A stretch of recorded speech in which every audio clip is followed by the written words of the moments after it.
Jersey warriors, grit and grind. Build back what we had, ain't no we find. Make America great again, fist to the sky. Restore the family, we gon' rise high. Sweet feelings don't need no disguise, we living loud. We ride or die. Jersey Shore, we got the fight. Stand together through the night. America first, raising the flag. We ain't never gonna lag.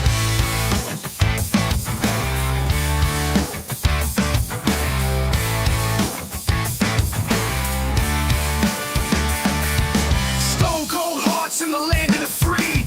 Galvanized truth, just you and me. Freedom ain't cheap, gotta hold tight. In Jersey Shore, we'll win this fight. No more tears, just righteous pride. In the streets, our spirits reside. Unity strong, we walk this line. One big voice, it's our time. Jersey Shore, we got the fight. Stand together through the night. America first, raising the flag. We ain't never gonna lag.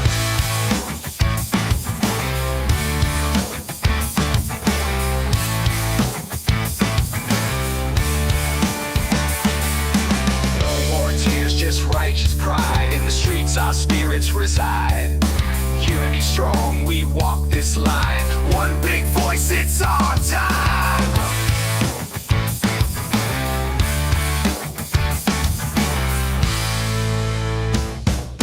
Generation fighters, take the stand. From shore to shore, we reclaim the land.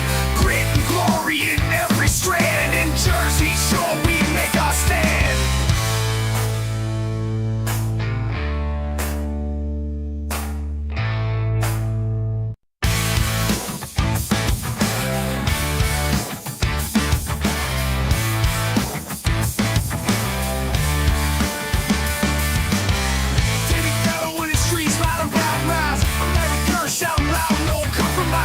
Jersey warriors, grit and grind. Build back what we had, ain't no we find. Make America great again, fist to the sky. Restore the family, we gon' rise high. Sweet feelings don't need no disguise, we living loud. We ride or die. Jersey Shore, we got the fight. Stand together through the night. America first, raising the flag. We ain't never gonna lag.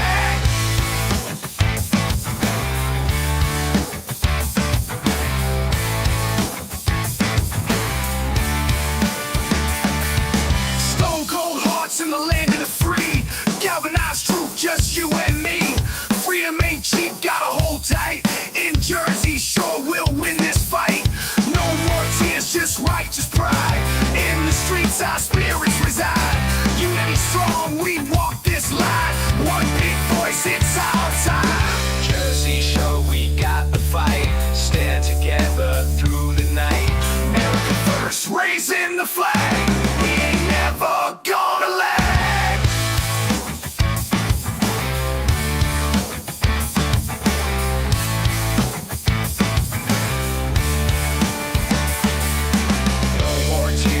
Righteous pride. In the streets, our spirits reside. Unity strong, we walk this line. One big voice, it's our time.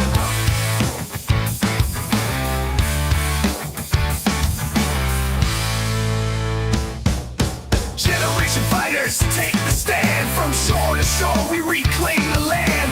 Grit and glory in every strand. In Jersey Shore, we make our stand.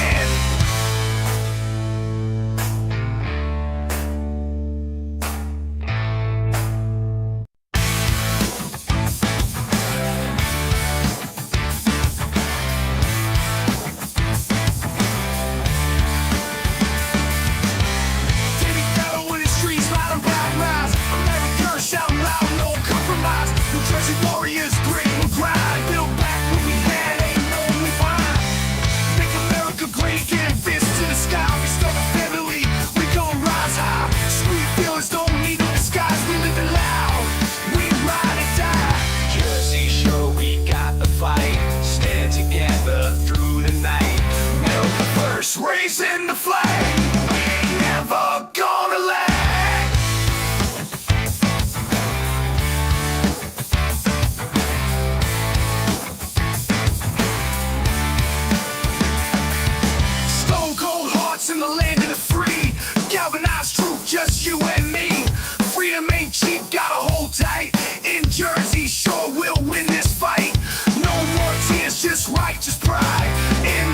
our spirits reside. Unity strong, we walk this line. One big voice, it's our time. Jersey show, we got the fight. Stand together through the night. America first, raising the flag. We ain't never gonna lag.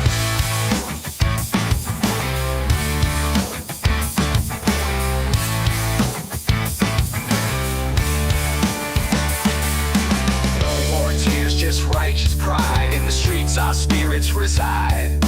Unity strong, we walk this line. One big voice, it's our time.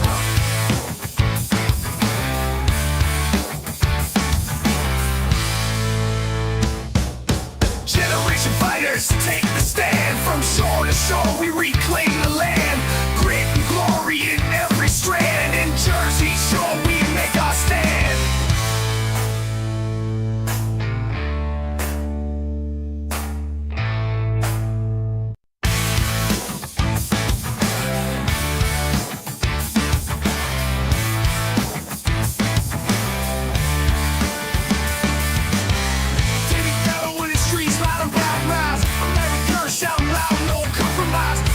Warriors, grit and grind. Build back what we had, ain't no we find.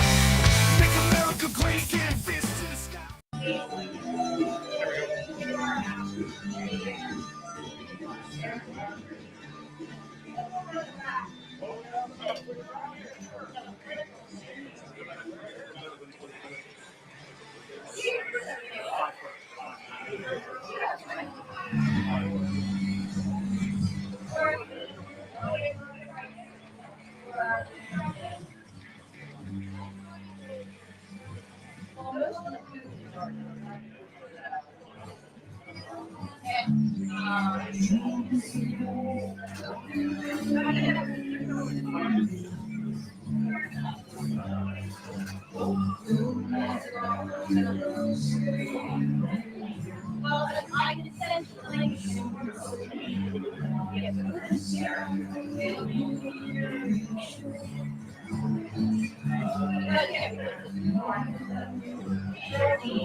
Hello, everybody. Welcome to the Jersey Shore Podcast. That's S-U-R-E because we're always shore. We are up here at 131 Pemberton Road, Pemberton, New Jersey, at Bud's KMP Farms. Right now, we're at MEAG in the Pines, Bill Spadea round. So we're about to be cutting to stage pretty soon. So right after this, we're going to go up on stage, see some of the speeches going on. Then we're going to have some guests come down here, sit at the table, talk to us. We'll get Spadea on here. We'll get other people that are in the mix right now in this race in 2025. We're going to run for Assembly, like Jack Rang and Peter Sykes, among others that are running for U.S. Senate 2026. So we had a lot of people here to interview, and just regular people come here to this big rally here, MEAG in the Pines, right here at Bud's KMP Farms in Pemberton, New Jersey, 131 Pemberton Road. So I just want to let you know, we're just getting set up, and they're going up on stage pretty soon. So we're just going to go back live to the other camera, and then I'll catch you guys back up at the stage, and then we'll be back here shortly to do some interviews. Thank you for tuning in. Stay tuned. Don't leave the channel. So we never have to be alone. And we keep getting richer, but we can't get out. You gotta keep it close to your mouth. Yeah, we got to break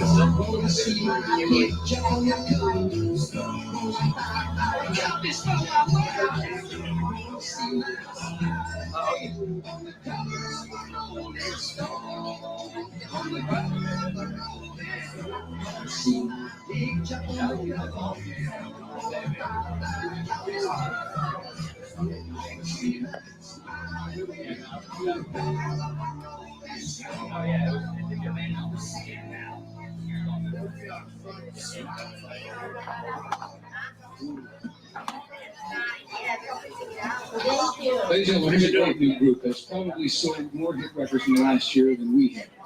And also, so you're about just about me.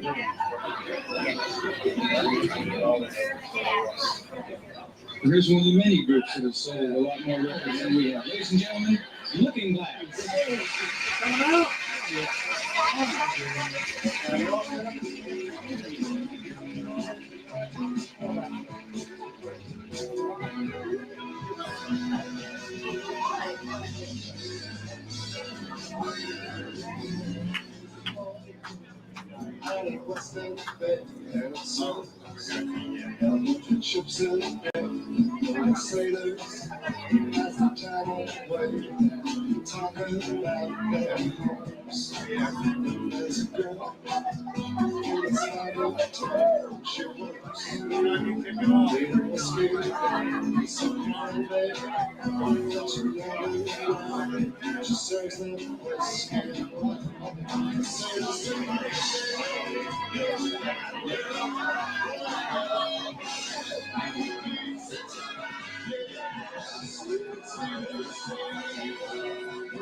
When the fire smokes down, brand new box through the silent town.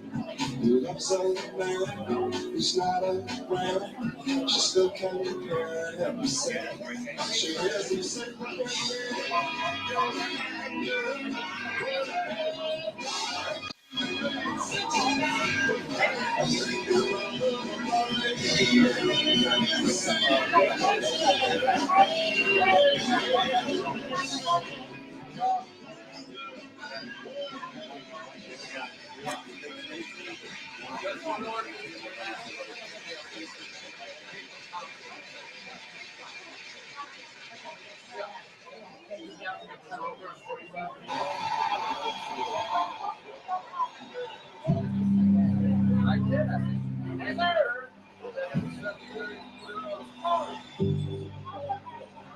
I'm just trying. I got 5 6 of them. I use my notepad. Try to get just so somebody walk over there. I can't. I've already walked in.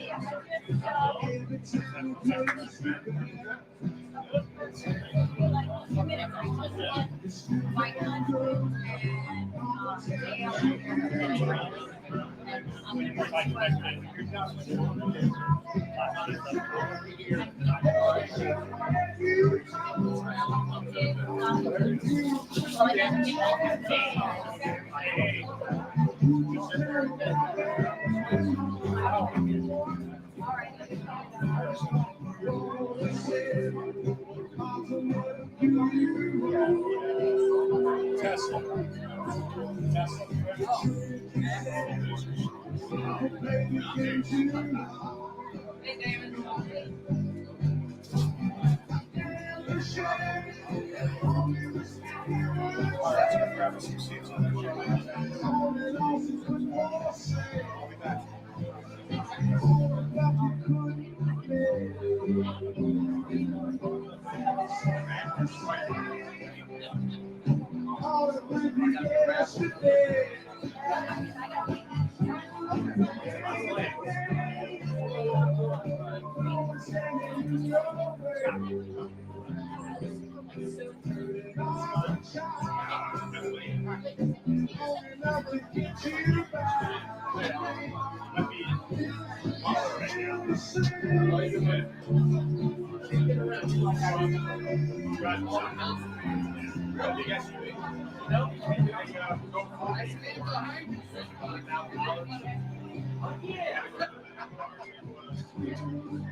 That's what we have.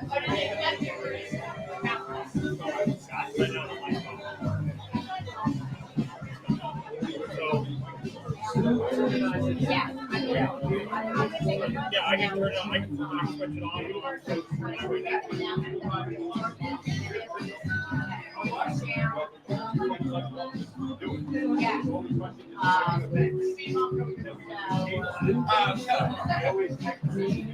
Well, they probably didn't know that you were here.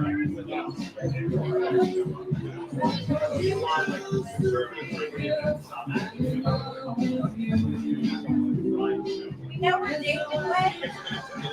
behind it.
They only go by 6 miles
It's off. Not getting any sound out there. It is the day. Preachers were preaching, you could take them away. Kids played outside up until it turned on. And the world turned so you could smoke and all.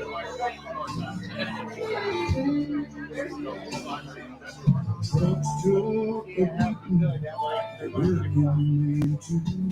You could turn on the sex, the whole truth.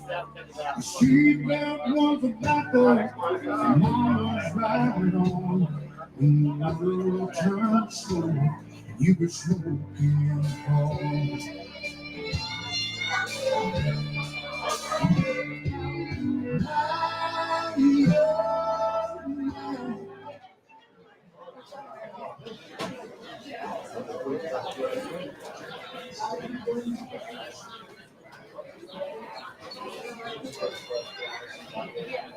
Welcome, everyone. I'm glad to see such great turnout, and I'm glad to see lots of families here. I want to thank Kenny and Renee for hosting this event. Where are they? Let's give them a big round. Oh, well then you gotta get up there. Okay, so go ahead.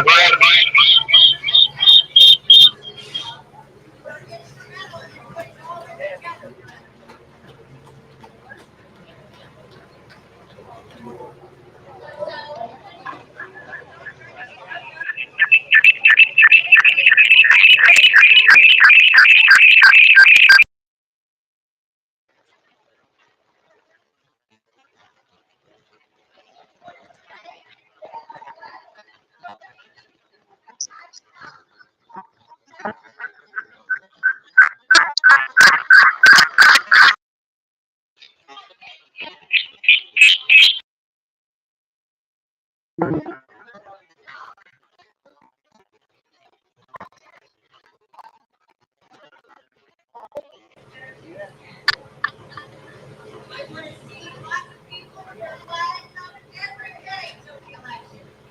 What's your favorite? What's your favorite? This is the Durr Jersey Trail. So there's something else for legislation.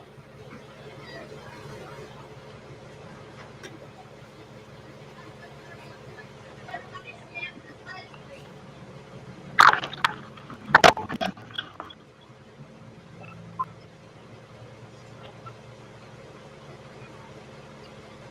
Pledge allegiance to the flag of the United States of America and to the republic for which it stands, one nation, under God, indivisible, with liberty and justice for all.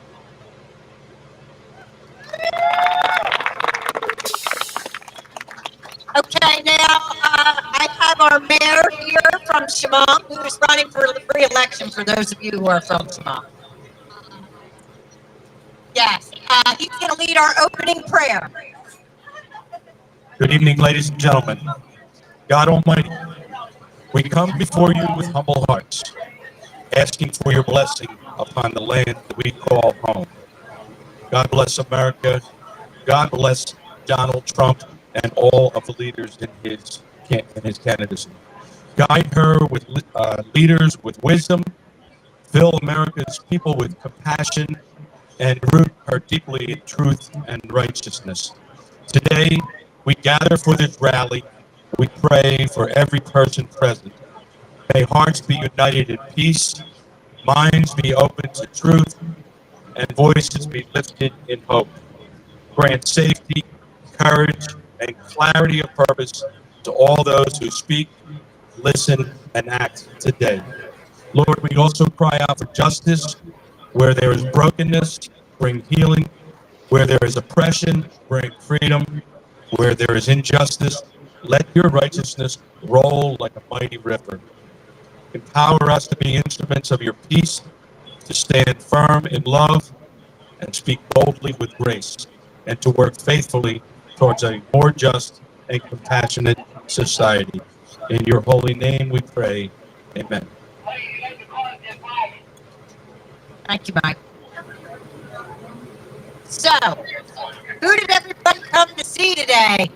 Bill Spadea. Bill Spadea. Does anybody see Bill out there? Maybe we need to start a chant to get him out here. What do you think? Spadea! Spadea! Spadea! Spadea! Spadea. Oh, Bill.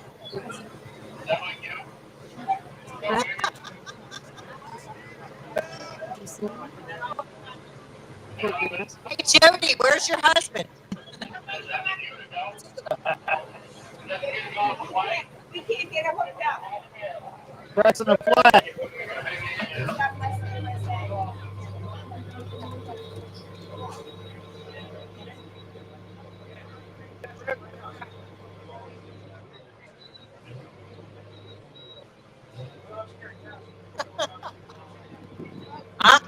I think I see him in the distance.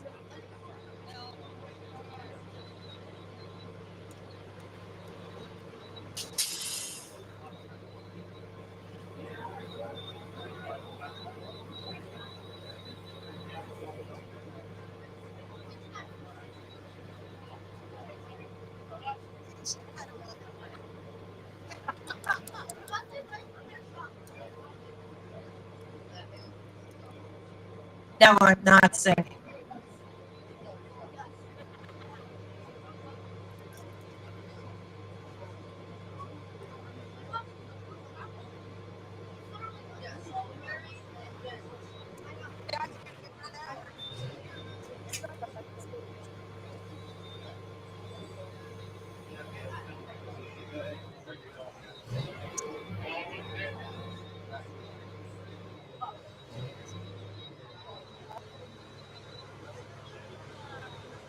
Hey, look what I see. I spy.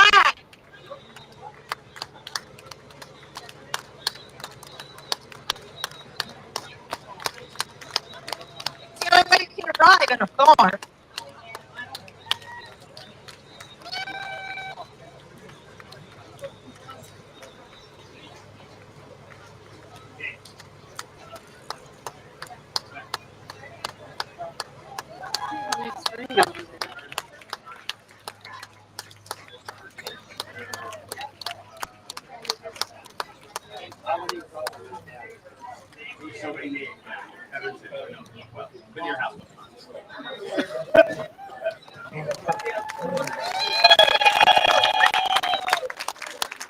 And our most special guest of the evening here is Bill Spadea, our next governor. Hey, let's go for Heather. Wow, what a great crowd. What a great night. What a great farm. You know, isn't it about time we protect our family farms in this state? Right? Isn't it about time we restore some common sense to our government? How many of you listen to me on the radio? All right. Well, thank you. So listen, if you missed the show, don't vote against me to get me back on the radio. All right? Please. We got a state to fix. We've got a party to fix. We've got to get this state back on track. It's a total disaster. And, you know, I tell people, the two problems that we had in New Jersey, number one, woke Democrats who think they ought to run your business. They think they ought to raise your kids. They think they know and they ought to decide what medicine you take, what shots you take, right? Government says that. These are the woke Democrats. They think the gender is fluid. What does that even mean? Come on. But the bigger problem are the woke Republicans who let them do it. That's the problem. Our fight is your fight. And your fight is a fight to restore common sense so that we actually can get back to a government of the people, by the people, for the people. Our government's not for us anymore. You know, I've been on the air, as you know, last 10 years, 12 years if you count my show on Chasing News that was on Fox TV for 7 years. And all this time, I've been listening to New Jerseyans who are upset every day because the cost of living in New Jersey has gotten out of control. You know, I tell this story. My wife Jody is here. Jody is in the back here. She's gonna have been married 30 years. And you know, we talk about we chose New Jersey. I was born and raised in Jersey. I'm a South Jersey guy, born in Camden, grew up in Cherry Hill. I love South Jersey. I think South Jersey gets the short end of the stick. Absolutely. Politicians. Absolutely. All right, let these northern politicians come down and see what a real farm looks like, what a real community looks like. Make us a separate state. Right? Yeah, well, there's an idea. But really, you know, Jody and I have been married 30 years. When I'm from New Jersey, she's from Rhode Island. We chose Jersey to raise our kids, build our family, dig our roots, and build that foundation for the future. And it's getting harder and harder and harder for us and everyone across this state. When I was a kid, I grew up going to Sunday dinner at my great-grandmother's house. Anybody else Great-grandma had the Sunday gravy. Okay, now that's a point of contention in my house. Although we chose New Jersey, Jody still insists it's sauce. So we're just gonna let it go. We're gonna let that go. But think about it. 4 generations of Spadeas under one roof, one small house in Westmont, New Jersey. Today, Grandma and Grandpa can't afford to stay here. Kids are taking the grandkids 3, 4, 5 states away, moving to Texas, South Carolina.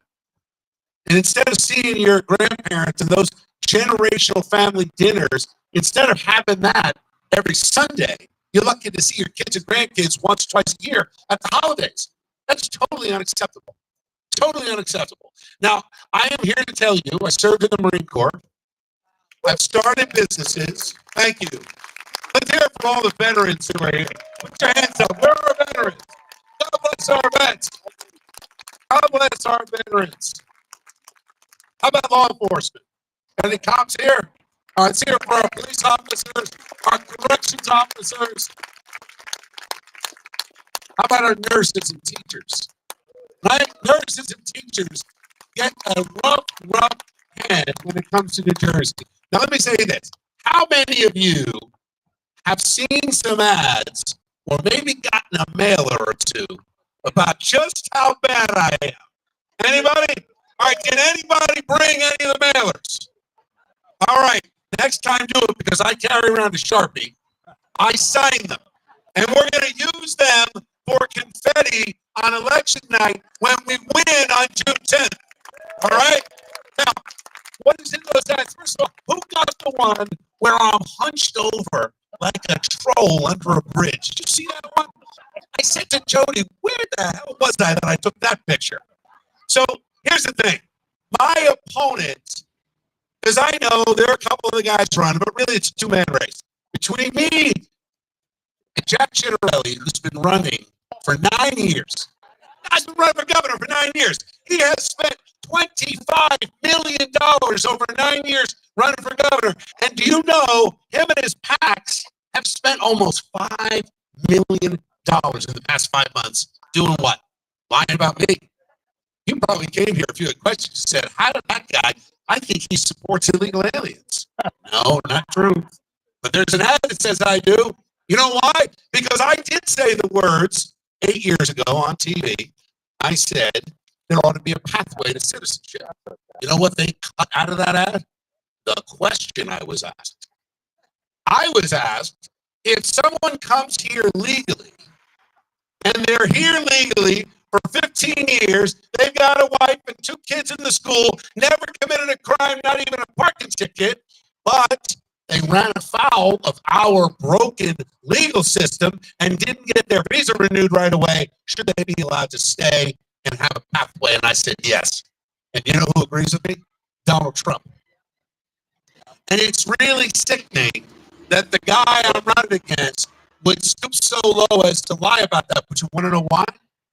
Because he supports driver's licenses for illegals. Jack Chitterelli supports driver's licenses for illegals. I'll go a step further. Chitterelli supports your tax dollars paying for illegal aliens to go to college with in-state tuition. That's your... Well, I'm glad you said that. So does Murphy. Matter of fact, my opponent, Jack Chitterelli, lines up more with the 6 Democrats running than he certainly does with Donald Trump. But really, to be fair to my opponent, we're going to have to give him another name. I'm going to tell you why. Because Fox News exposed last week that my opponent invests in communist Chinese companies that are buying up American farmland. So here's my question to you. What do you like better? China Jack or Jack Chitterelli? I don't know. I'm going to try it a couple times tonight. You let me know. The best reaction I get is what we'll stick with. Chitterelli, huh? I don't know. China Jack is simpler for a sign. I'm just saying. So the point is, how do we have a Republican nominee who supports communist Chinese companies buying American farmland? How do we have a former nominee and a guy that wants your vote for governor who supports giving away your tax dollars to illegals? How do we support that? When I say weak Republicans, I'm talking about Jack Cianarelli. That's who I'm talking about. And I'm running for governor to change all that.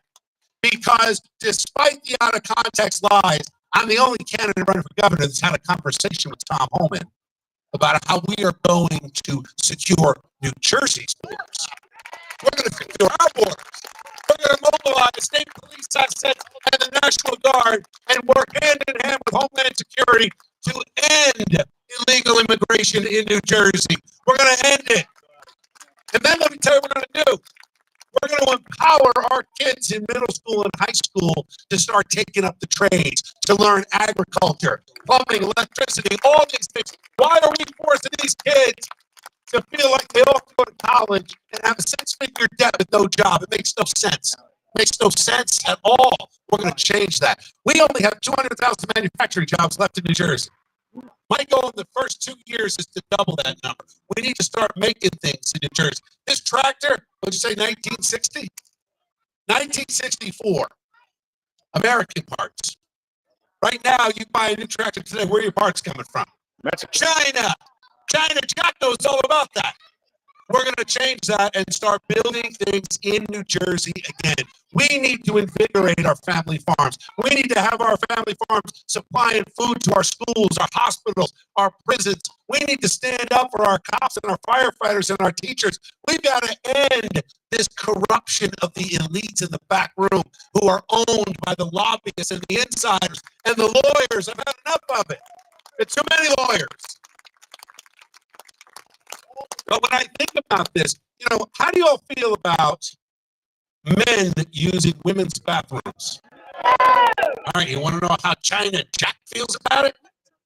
He voted so that mentally ill men can go back and change their birth certificates to be a woman for the purpose of using women's facilities. Think about that for a minute. Guys, we lost in 2021, didn't we? No. We didn't lose. China Jack lost.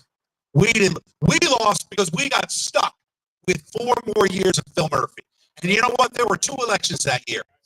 There was one in Virginia, one in New Jersey. And what happened in Virginia? Glenn Youngkin got elected governor. He's a great governor, strong governor, man that stands up for cops and firefighters, teachers, nurses, and parental rights. And what happened here? Phil Murphy got 4 more years. Stuck it to all of us. But let me tell you the difference. In Virginia, 6 out of 10 voters turned out to vote. In New Jersey, 6 out of 10 stayed home. That's the difference. New Jersey only lost with the Trump election this time by 5.5 points? New Jersey's, and how many illegals voted in that election? I'll bet it was a lot closer if you take out the illegals. And how many of those illegals signed up to vote because they got a driver's license that my Republican opponent supports? Think about that for a minute. So we're going to do a couple of things. I know we're going to take some questions tonight. I just want you to know that I stand with you, that I'm tired of the overdevelopment. We're going to stop phase 4 of high-density housing. We're going to empower our farmers and stop all this mad development with warehouse after warehouse. Stop with the warehouses storing Chinese products. How about we build manufacturing plants again? We're going to get your energy costs down by focusing on natural gas and nuclear. We're going to get your insurance costs down by stopping the discrimination that happens right now based on education. You don't go to college, you pay more. That's not right. That's not right. You become a widow, you pay more. That's not right. Right now, my wife and I are paying $6,000 for our car insurance. $6,000 a year. And I haven't had it in like 2 months. What are you driving? So the point is, it's outrageous. And someone's got to do something about it. We're spending $7 billion on illegal aliens. That's going to end on day 1. Right? We're spending $6.2 billion on Medicaid payments. And we don't know How much is going to illegals? A third of it? How much is fraud and abuse? Yet we can't get local doctors to stay in New Jersey. The taxes are too high. The insurance costs are too high. The regulations are too high. We can't get roads paved in this state. It takes 7 years to get a new road project approved. That's why it costs $2 million a mile. We're going to fix that. We're going to put our skilled trades back to work. We're going to have the jobs that are being done by illegals done by Americans, because we are going to refocus our high schools and our middle schools. We need to start promoting our families and empowering mom and dad. I'm going to end the flu shot mandate on day one. No one should be forced to take the shot against their will. No one. But we're going to start making medicine again. We don't have to hate big pharma. We just got to get them under control. It's the government that's the problem, not the innovators, not the entrepreneurs. We need to stop your tax money from being wasted on failed public schools in Newark and Trenton and Camden and Irvington and Patterson. I had a debate the other day, not debate, it was more of a candidate forum. I got invited with all the candidates, and I'm on stage. It was the Diversity Chamber of Commerce. I know. And they invited us, and I went, and it was in Newark, and the question was all about diversity, equity, and inclusion. So they go down the row of all the candidates. Now, every once in a while I get lucky and I get to go last. So they go to John Bramnick, and he's all for DEI and procurement, et cetera, because John is a liberal. Now, to be fair, John Bramnick is going to be part of our bringing this party back together. He's a friend of mine. He is not pro-Trump. I know. He's a problem. He's also only going to get 5 or 6 points in the polls, and that's okay.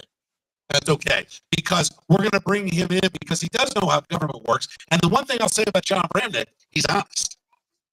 I can't say that about the other guy.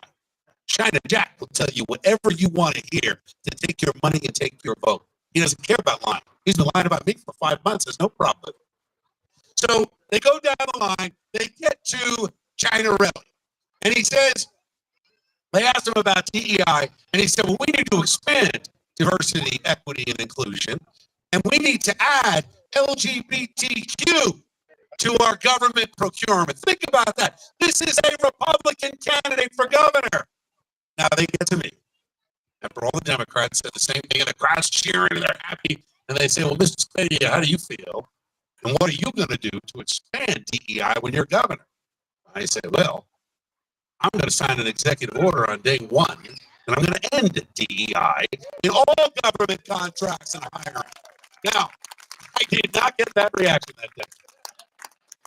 Ross Baraka stands up and points at me, said, you are a racist and a fascist. And I looked at him and I said, Ross, I got to tell you, I'm praying every day you're the nominee. Please, God, let that happen. Here's the interesting part of that story. Number one, of course, I told the truth, because I've always told the truth. And you know that I've been on the air for 12 years, 10 years just on the radio. I told the truth. Wasn't always popular. I was one of the first voices to come out against the COVID jab, against the mandates. I was saying it back in January of 2020, 3 months before we locked down, because we saw what was happening. I knew the government was up to something really nasty, and we saw it happen. So anyway, at the end, now it's 2 hours, and we're at the DEI conference, and they end it, and we all get up, and a guy comes to the back, and he opens the back door to the stage, and he says, all right, all candidates are going to file out this way. And I said, I want to go that way. And I tapped the security guard at the front of the stage. I said, I want to use that door to the back of the theater. He said, Mr. Spadea, I don't think that's a good idea. I'm not so sure you're very popular here. I said, don't worry about it. Nothing's going to happen. So I walk down, and I get stopped immediately. 4 high school students, black high school students from Newark. And they said, sir, we wanted to tell you 2 things. Number one, we can't believe you said all that up there. And number 2, we agree with everything you said. Now think about that for a minute, because checking a box based on someone's skin color does not empower our minority community. How about 9 out of 10 children in Newark, New Jersey can't function at grade level? 9 out of 10. And you know what your share of the Newark school budget is? $1.1 billion. And almost every one of those kids can't do math at grade level. This is a civil rights crisis. You know what you can't do in Newark? You know what's hard to do in Newark? Start a business, get a job, walk to school without the gangs and the drugs and everything else. And all due respect to Ross Baraka, who wants to take his failed Newark and take it statewide, we're not going to let him do it. We're not going to let him do it because there's too much on the line. And what do the community members in Newark, Black and Brown, want? They want jobs. They want public safety. They want clean water. They want energy and transportation. That's what they want. They deserve a quality of life like we have in the suburbs. Don't take the failed city models and ruin our suburbs and rural communities. How about we take the successful models in the suburbs and the rural communities and fix our damn cities? That's what we ought to be doing. And as governor, I'm going to do that. And let me tell you how. Too many politicians will tell you what you want to hear. You know what you want to hear? Yeah, we're going to fix it all and lower your taxes while we're doing it. Well, they're all lying. You know why? Because Jack Chianarelli has been in politics for 35 years. John Bramnick has been in politics for 35 years. So why haven't they fixed it yet? They've had the power. I'll tell you a quick story, and I want to get to questions, but I want to tell you this. So the Salem nuclear plant, we're all familiar. You got 3 nuclear reactors, right? Everybody that talks about energy will tell you, oh, we got to have more nuclear power. I'm a believer in nuclear power. All good. Here's what everybody else knows, though. It takes 10 years to build a nuclear reactor, 10 years. So from today, in 2036, we'll be able to get a couple of new reactors online if I win. That's good news. However, my opponent, about a week ago, tweeted out a picture. There he was, looking all smart in his suit, touring the Salem nuclear plant. And he tweeted out on X, he said, when I'm governor, we're going to focus on nuclear power, and I'm going to get your rates lowered. Now, here's a funny thing. And it was a great opportunity for me. I was able to go back into the archives, and I found 10 years ago, I toured the Salem nuclear plant. And I wrote an article, and I advocated it on my show on Fox TV and on the radio. And I called on the legislature at the time, said, guys, end the wind subsidies, end the solar subsidies, and build these reactors. And I said, Jack, all due respect, you were in the legislature, but you ignored it because you didn't care then, and you don't care now. You'll tell anybody anything they want to hear to get a vote. And I said, had you listened to me 10 years ago, we would have 2 reactors coming online next year, and the new governor would be able to actually say, we're going to lower your rates. Now, it turns out we can lower your rates. We're going to fire everybody at the BPU. They're a disaster. A bunch of bureaucrats who don't represent the ratepayers. They represent big corporate. We're done with that. But the difference is I've actually met with PSC&G, JCP&L, Atlantic City Electric. We've talked about how we have these combined cycle plants that harness natural gas and turn it into electricity, but we're underusing them. Why? Because the governor's focused on wind and solar, knowing it can't power the grid. We're suffering under rates that have gone up 30% in the past couple of years, going to go up another 20%. Your family bill is going higher and higher and higher, and the politicians don't care. My opponent, Jack Chianarelli, is owned by a lobbying company called Princeton Public Affairs. 2 nefarious characters, Al Gabora and Dale Florio. And you know who they represent? Vineyard, which is a big wind company building turbines off the coast of New Jersey. Now, how are you going to stand there and take a picture of the nuclear power plant and pretend that you are going to lower my rates when you are owned by the lobbying firms that represent the same corrupt companies that are taking our money? Can't have it both ways. We need to send in a Marine to change this state. We need to empower our nurses, our moms and dads, our firefighters, our cops. And don't believe them when they tell you I'm going to take away the pensions. That's another Chianarelli lie. It's a lie. You know what I did say? I said we can't spend $7 billion a year for state and teacher pensions knowing it's going to be bankrupt in 9 years, maybe 7. What we ought to do is fix it so we can protect our retirees. And I'm going to fix it. And there's a model out there. It's called Act 10 from Wisconsin, where we're going to change all the new hires coming in to a defined contribution instead of a defined benefit. And let me tell you another thing. We're going to restore the cost of living adjustment for our firefighters and our cops. We're going to do that on day 1. And my opponent talks about doing it because he heard me talk about it on the radio a few years ago. But the reality is, for those of you worried about how much we're spending $60 billion a year. You know what the cost of restoring COLA for firefighters and cops is? $85 million. You can't find $85 million. I'll find it right when we end the sanctuary state. And we'll pull $100 million right out of the illegals and pay for our cops and our firefighters. And every cop and firefighter that we keep in New Jersey is someone that's paying into our economy. That's how we grow it. We've got to invest in New Jerseyans. We got to invest in the people that make our communities great. You deserve a governor who represents you, who speaks for you, not the lobbyists, not the law firms, not the connected politicians who are so corrupt that both sides have wrecked our state the last 30 years. I am a different kind of Republican. I am a common sense, pro-Trump, pro-life, pro-Second Amendment, pro-military, pro-teacher Republican who is ready to lead this state for the next few years and make it work for all of us. God bless you all. Thank you for having me. All right.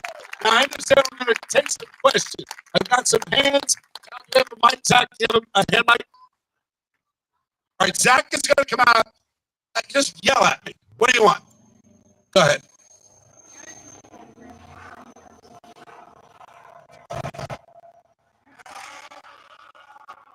Wait, I didn't hear that. I heard the anchor program. Yeah. Yeah. So you're talking about tax rebates for seniors. You're talking about tax rebates for average homeowners who are suffering. Here's how the anchor program works. $2 billion are put into the anchor program for tax rebates on homeowners. Do you know what the average rebate is? $700. Do you know what the average real estate tax bill is? $10,000.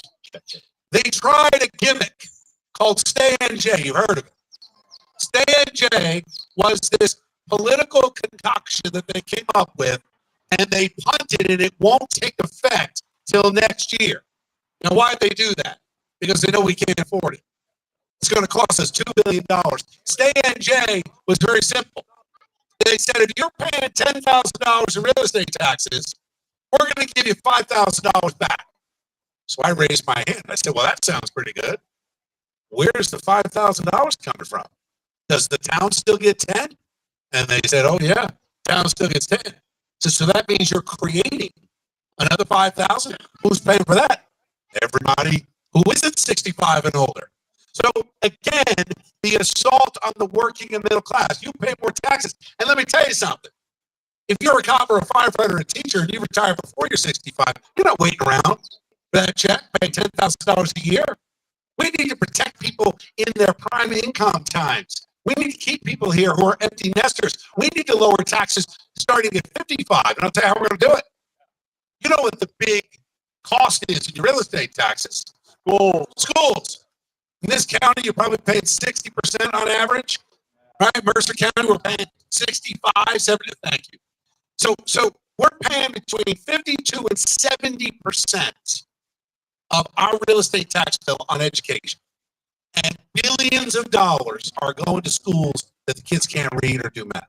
What are we doing? What are we doing? We're making the administrators at the NJEA rich. You know, I'm a pro-union Republican. All right, I support the unions. I support the trades. I support our firefighters and cops in their unions. I will tell you this, the NJEA is not a union. A union represents their people. The NJEA was nowhere when teachers were being fired for not taking the jab. You know, my opponent, Jack, supported the forced jab on the teachers, supported, still does, the twice-a-week testing you had to go through. I made a commitment. I said every single teacher that lost their job or lost any pay at any time during COVID will be reinstated with back pay, period, end of sentence. But as far as saying, Jay, we got to scrap it, we can't afford that. What we need to do is take the real estate tax bill and separate it. I'm going to do this by executive order. Separate out the education portion.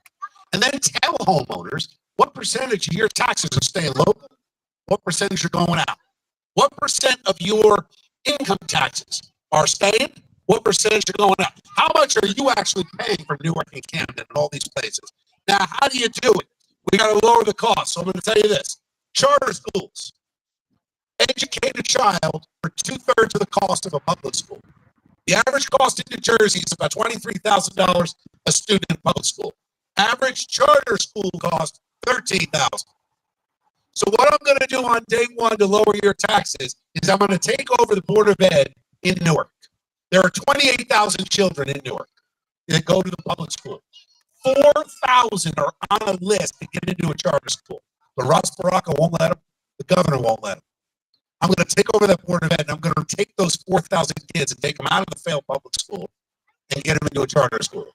And we're going to, by doing that in every city across the state, we're going to start to lower the cost of education per student. And we're going to take the money that we save and we're going to give it back to the towns to go back for a tax credit, direct money to you, the payers, starting at age 55. And by the time you are 70, we're going to zero out the education portion of your taxes. That's how we're going to do it. That's a practical way of getting our taxes down. And I'll tell you another thing. Once we start creating more jobs and creating new revenue, we start making tractor parts in New Jersey, we're going to lower the cost of running that farm. We're going to lower the cost of our vehicles. I'm going to end this ridiculous electric vehicle mandate on day one. That's gone. You ought to decide what you drive. All of those things combined are going to start to lower the cost of living. We're going to get your energy costs down. After I fire everybody on the BPU, we're going to open up. When we do energy in New Jersey, just so you know, not to bore you with numbers, but I want you to know that I know the detail. Because you should call out any politician that lives in sound bites. There are a lot of little sound bites and little bullet points on flyers attacking me. But dig a little deeper and you find out my opponent has no idea what he's talking about. No idea. We use a peak day, hot, humid, August day, New Jersey uses about 17,000 megawatts of energy. A combined cycle natural gas plant produces between 1,000 and 1,300. It takes us 3 years to build one. We're going to start on day one, not just building new ones, but we're going to take the ones that are already here, which are not used to fill the grid every day. They're used as what we call peaker plants, and that means when the energy spikes, we turn them on. Well, why aren't we turning them on every single day and creating jobs and building more plants and energy efficient production in New Jersey? We ought to be selling our surplus energy to the blue states that are suffering under this climate change tyranny, which is based on lies, by the way. You know, the climate's always changed ever since there was a climate. But it was warmer 1,500 years ago. But they tell you it's your fault because of your tractors and your cows. The cows? I mean, come on. They want us to eat bugs? Enough. Anyway, long answer to that question. I'll take another one. Hey, look, if you want me to shut up, just say traffic and weather. And I'll go right to break. Old habits die hard. Yes, sir.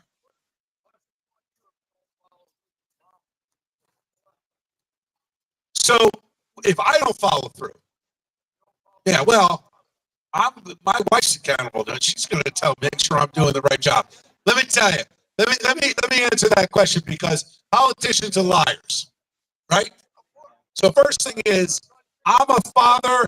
I'm an American. I'm a Marine. I'm a husband. I'm not a politician. All right. That's number one. That's why I'm running.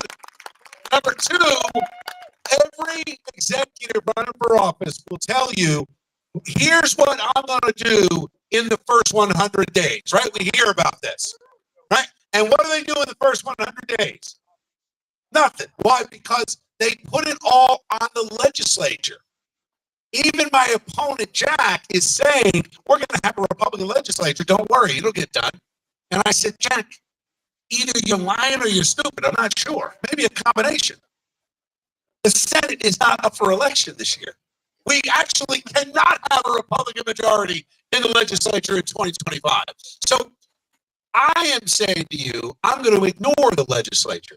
I'm going to hold myself accountable by not going to the legislature in the first 100 days. We're going to sign 100 executive orders in the first 100 days. And we're going to roll back the regulations on insurance, on road construction, on farms. I want to change the way we do business on our farms. Raw milk should be legal, period. End of sentence. We need to strike down the commercial washing regulations for eggs so that family farms can sell their eggs. We have a surplus of eggs and all these farms give them away. Why aren't you charging for them? You should be. And by the way, an egg belongs on the counter, not in the fridge. So we have way too many regulations. So I'm going to change all of them that are administrative. I'll give you another example. The Second Amendment. Any carry permits here? But we got a couple, right? So what has Governor Murphy done with carry permits? He is restricting everywhere that you can carry. But those are not statutory laws that came from the legislature. These are administrative regulations, and we're going to roll them all back. All of them. You know why? They're not making our state any safer. Next question. Yes, sir. Speaking on the carry permits, why can't I carry while I take my kid to school? You should be. When I'm governor, you're going to be able to. We need more dads carrying firearms to protect our children. You know what? They're soft targets because we disarm the good guys. That's what has to change. I'd like to take it a step further. Who saw that Instagram post it was in Texas? Truck driver rolls up with his rig and there's a cop rapping on the window. Excuse me, sir, just asking if you're armed. And the truck driver visibly got a little nervous because he's like, ah, crap, if I'm in Jersey, that's a bad question. I could be in a lot of trouble. And the cop stops. He said, no, I'm asking because I'm hoping you are, because this is considered your domicile while you're parked at this rest stop, and you can use deadly force to protect it. That's what we need in New Jersey. We ought to be able to protect our home. But I will tell you, I don't want to see the need for every person to say, I've got to have a loaded gun by my bed every night. I'd rather end bail reform and keep the bad guys in jail. How about that? That's what we need to do. All right, next question. Yes, ma'am. Yes. With the Trump visor, I love it. Like you're counting money. So I want to know, we have so many empty warehouses. How do we want to stop this? The warehouses drive me crazy. So the first thing we've got to do is we have to lower the threshold for a farmland assessment. That's the first thing we have to do. The stupid Republicans are trying to raise it now. And what that's going to do is put more farms out of business. Second thing is we have to end high-density housing, because what's happening is you've got too many of these farms that can't make a living. You can't make, it's hard, I should say you can, but it's very hard to make a living as a farmer in New Jersey. The rules are stacked against you. So the easy way is to sell out to the warehouse sales. I would like to work with the counties and find out. I was in Salem County, or maybe it was Cumberland, a couple of months ago, and I asked the farmers about their acreage and how much of their acreage could they actually grow on and how much was sand and worthless. And they're like, well, maybe it's 20% that we're not going to really use, but we own it. I said, okay, that's where I put a warehouse. We need to reopen our open space and make sure that we are rebuilding our agricultural industry in this state. Because these warehouses right now, I'd like to see a lot of them torn down.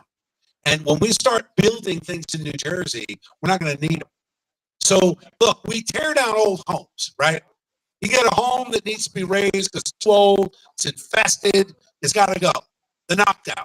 I see the same thing with these warehouses. Now, on the other side, I like the idea of warehouses that are producing ratables for our towns. The challenge is, in a lot of cases, they can give out a lot of tax credits that it's not working for the town. That's the problem. And then you've got the increased traffic. There's so many costs that go in. I would like to slow the roll and enforce the current rules that we have in place for zoning and make sure that we are leaning hard on these towns to not open up the zoning to allow warehouse after warehouse after warehouse. But it is mostly a positive solution. When we invest in our farms, when we increase agriculture, I want to bring back agriculture studies in our high schools. I'd like to combine some of our areas where we're actually teaching kids. When I went to school, there was wood shop, metal shop. I had home ec. Remember home ec? What happened? It all went away, and they're teaching pronouns and propaganda now. It's all changed. So the warehouse problem of the warehouse that's standing there, that's a local issue that I think the state government can help with. But the first priority is to stop it in its progress now. The way we do that, we end high-density housing, and I have 5 executive orders that we've already written to stop high-density housing from encroaching on all of these beautiful lands out here. Number 2, we need to enforce local zoning and stop. What's happening is a lot of towns are overriding their own rules because they're seeing the money. Honestly, I would rather see the state buy that up. We have an open space program. I'd rather see the state come in and say, we'll buy it up, not to leave it empty, but to create a farm. Why aren't we buying that space, creating a farm, and using that to teach our kids in public school agriculture? There are a million things we can do, and I want to lead the way to stop it. Yes, sir. Yeah, it's got to go, right? Well, look, I love a good lawsuit. I've been sued so many times, you can think about it, right? My opponents have sued me. They went after me legally because I stayed on the air after I announced. And you know, a funny thing happened. I won the case on the First Amendment. So it does still exist in New Jersey, believe it or not.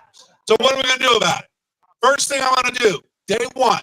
Now, you're all invited to the inauguration. I'm going to tell you, the inauguration happens at noon on January 20th, 2026. Now, after I give a speech, which I'm telling you, it could be like 2 hours, I'm just get ready for it. I'm going to start signing executive orders. You know who's doing a good job with executive orders? President Donald Trump. He's not waiting for the legislature, the Congress. He's not waiting for the do-nothings. But what's happening? They're suing him left and right. So the only way to get rid of Mount Laurel is to act. And we're going to act by executive order. First thing I want to do is we're going to redefine what a housing unit is. We're going to include jail cells, hotel rooms, long-term recovery beds, hospital beds. Anywhere you can put a cot and a pillow is going to count as a low-income housing high-density unit. We think we can lower the number by 30%. Second thing I'm going to do is I'm going to take all the units in all the suburbs and all the rural communities, and I'm going to stick them into the cities. Because right now what's happening is these greedy developers are making money hand over fist. They don't want Mount Laurel to go away. They're getting rich off Mount Laurel. And when your town is too slow to build, what happens? They sue and they make money. Well, we got a solution for that. As the old saying goes, we got an app for that. I've got an executive order for that. We're going to take the builder's escrow, and we're going to use that money to give to our cities to offset the higher cost of infrastructure when we shove all those units there. But remember, we're going to have a lot of vacant units when I start deporting people working with Tom Holman, because there are hundreds of thousands of illegals living in these units. They're all gone. What are we going to do? I'll tell you what we're going to do. We're going to bring back manufacturing. We're going to bring back the small family shops, the entrepreneurs, the retailers, all those jobs that went away over the past 30 years, we're going to bring back to New Jersey. And when we bring them back, I'm going to have a rule for these companies. You're going to get a tax break for 10 years in your corporate taxes, but you're going to hire 80% local and 100% legal. And we're going to have a house for them, and they're going to be in the cities where they have the water infrastructure, the transportation infrastructure, the fire, the police, and then I'm going to get sued. And we're going to take it all the way to the Supreme Court, and we're going to win. My lawyers are super confident that my 5 executive orders to stop phase 4 are going to be bulletproof. Now, it's going to be a fight, and I hope the fight lasts for 2 years. I'll tell you why. Because we're going to show how school choice, where your money follows your child, works. We're going to prove it by executive order in our cities. Then we're going to show how ending high-density housing has helped property value in our suburbs and our rural communities, and how it's working to create jobs because there's a place to live now in the cities. When we show all that, I'm going to be the loudest guy yelling about those running for the Assembly and the Senate in 2027. And we're going to make sure that one of the first things on the docket is a law to change and reverse the Mount Laurel decisions. Once we win that fight, my goal and my legacy, I hope, is that Mount Laurel is gone forever. But it didn't help anybody. It didn't help the people it was intended to help. It's not low-income housing. It's subsidized government housing for illegals. That's what it has become. And you ask your sons and daughters, your grandkids, how hard it is to even rent a place in New Jersey within reason to your job. Can't do it. Anyway, I'm on it. Next question. Yes, young man. Wait, hold on. I'm going to get your microphone. Here it comes. He's got the right shirt on. School grades. How were my school grades? Oh. School grades. No, good grades. About good. You want to know, how are your grades? Pretty good? Yeah? Well, we ought to reward kids for having good grades. Right? I think that there's a future leader right here. Keep studying, but it's not just the grades. It's how well you get along with your brothers and sisters. It's how much you listen to mom and dad. I'm sure you don't get in any trouble at all. That's okay. I used to get in trouble a lot as a kid. It's all good. Yes, ma'am. Oh, all right. The wind turbines are done on day one. And I'm going to tell you how. Because the hard work was already done by President Trump and Congressman Jeff Andrew. Jeff Andrew wrote the executive order, Donald Trump signed it, and it ended. Now, what am I going to do? Very simple. I'm going to take out my red Sharpie. Now, I have my black Sharpie here to sign the hate map, but it will turn into a red Sharpie so that I can use a line item veto and end all the subsidies to wind and solar. And I'm going to be honest, it's not about the whales. Now, I don't need to be, I'm going to say this, and I'm going to yell that later for saying this, I'm going to say it anyway. If you had come to me and said, listen, here's the deal. We got a plan for sustained, affordable, clean, abundant energy. But every year, we got to sacrifice 100 whales. I would say, maybe. But that's not what's happening. They're killing the whales. They're killing the sharks. They're killing the dolphins. They're killing our charter fishing companies. They're killing our property value. They're using eminent domain to dig up our land. They're killing us. And you know what the worst part is? Wind is a garbage source of energy. It is what, look at Germany. Look at all the countries. Look at California. The worst way to produce electricity is wind and solar. We're going to bring back, wait for it, common sense, and maybe a little science, and school these radical lunatics who think that you're going to save the planet by ruining the planet. Think about it. We're putting a 1,000-foot turbine that uses, by the way, oil to lubricate the gearboxes, not to mention the thousands of gallons of diesel in the boats that go out to service them, not to mention they don't know what to do with the blades, and they only last 10 to 20 years. Oh, and by the way, the wind doesn't blow all the time. So you don't have a sustained form of energy. Wind and solar are the worst. We're going to invest in those nuclear plants, and I'll tell you why. It's not going to lower your rates today, but it is going to create energy independence down the road for our kids and grandkids. And I feel an obligation. If I really want to be a grandparent in this state, and I do, and God willing, a great grandparent, I want to make sure that my kids say, wow, look at New Jersey. Energy is cheap and abundant. My insurance costs are lower. My real estate taxes are lower. Income opportunity is there. Housing is reasonable. Think about that. Wow, New Jersey, a government that actually stands up and fights for the people. Wouldn't that be amazing? So that's what we're going to get. So they end on day one. Wait, you already asked a question right behind you. Yes.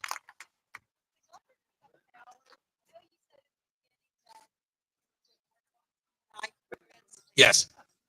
Does the governor have power to do that in municipalities with councils?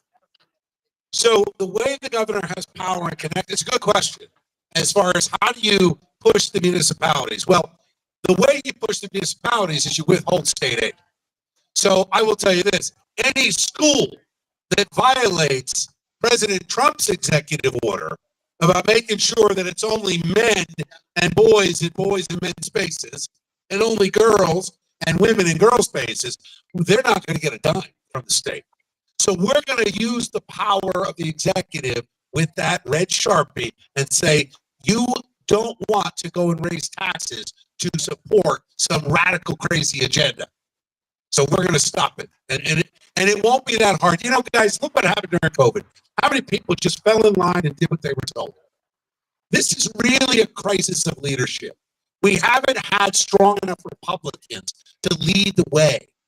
You know, when they said that ending DEI was racist, I said, what, are you crazy? I said this to the African American Chamber of Commerce. I was invited to speak. Got booed there too. And it was a shame because I was speaking truth.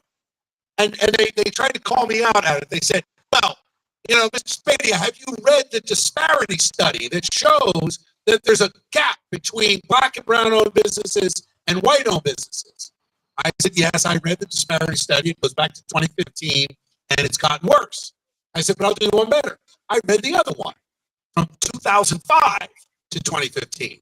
I said, so you're telling me we have a woke DEI promoting governor who's been in power for 2 terms, and the disparity is getting worse. Your DEI nonsense is not empowering anybody.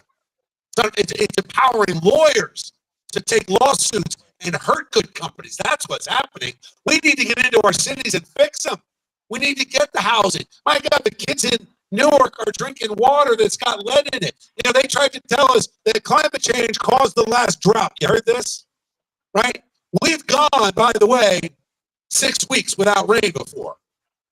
The real hardship is the farming community. They're the ones that suffer when there's a drought. But the woke liberals think that they suffer in academia when that happens. And I said, well, haven't we gone 6 weeks without rain before? They said, sure. Actually, we've gone a lot longer without rain in a real drought. So, well, what's the big problem? So I met with New Jersey American Water. And here's what I learned. We are losing 20 to 30% of the water coming from the reservoirs into our towns. You know why? In some areas, we still have wooden pipes carrying the water. They haven't serviced the pipes or replaced them, in some cases, in 80 years. So the point is that we have a crisis in this state. The lawyers and the lobbyists and the politicians are getting rich. My opponent's been running for governor for 9 years, spent $25 million. Do you know that 2/3 of that money came from you? Because there's a matching fund program. Every dollar you raise, they give you $2. So you've been subsidizing a professional candidate for governor whose only campaign is to hate on me. Think about that. He lost twice already, right? So yes, we're going to solve that. Next. Yes, sir.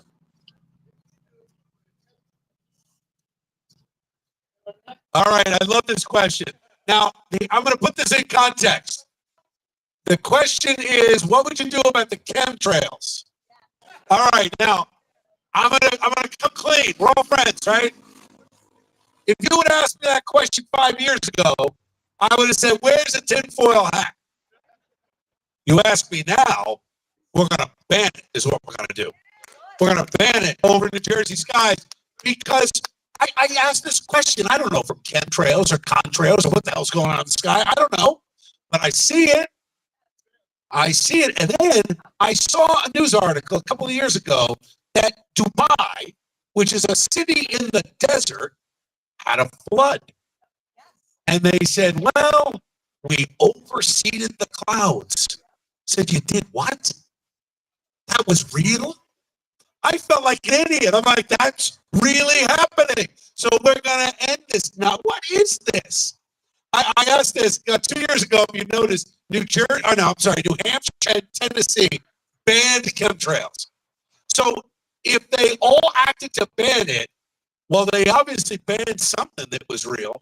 So, yeah, we're going to end that on day 1. Wow. How bad is that? What the hell? I want to follow also on things to ban.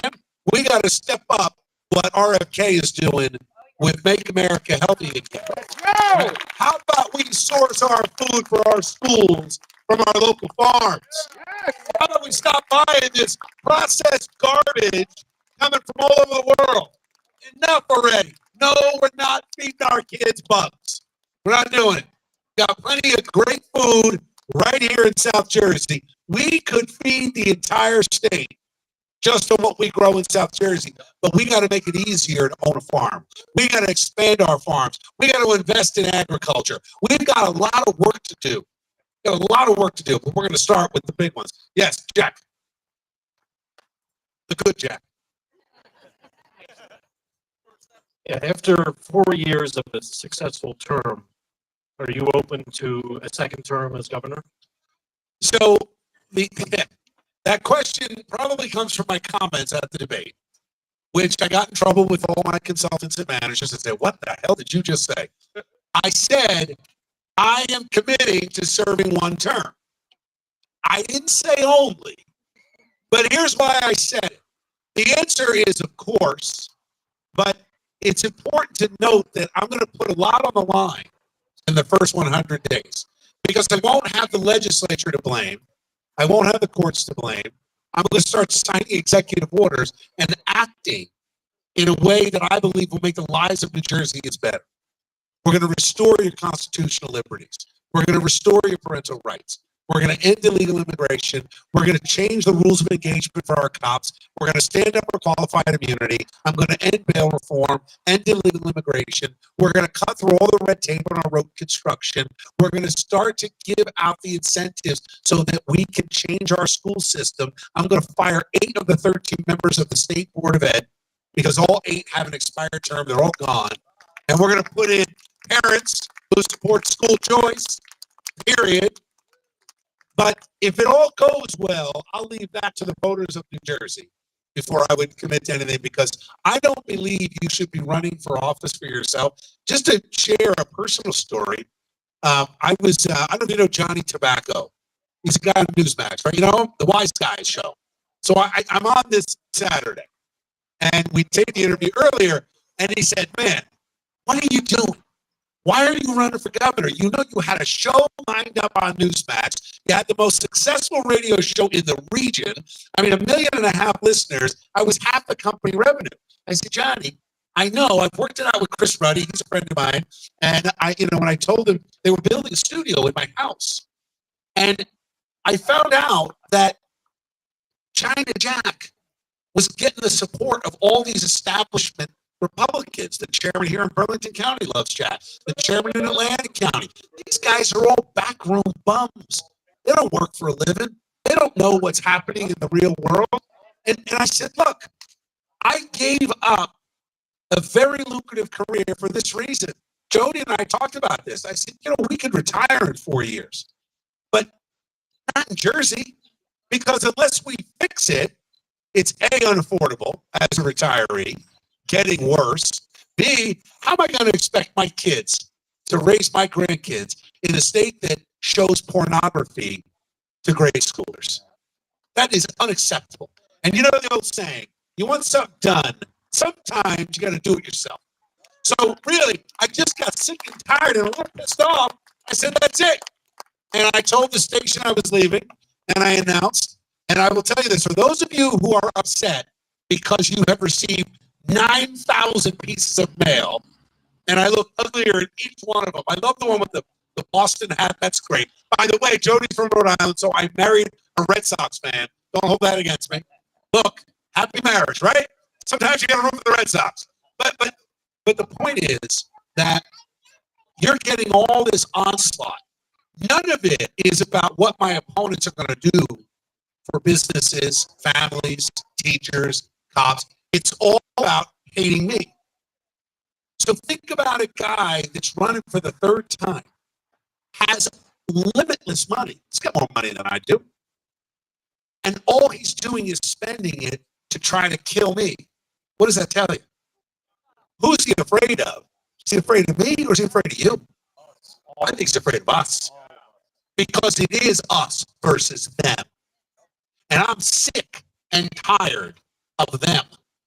The lawyers, the lobbyists, the traders, the Goldman Sachs guys, all these rich fat cats who have nannies raising their kids. They're in a different world than we are, aren't they?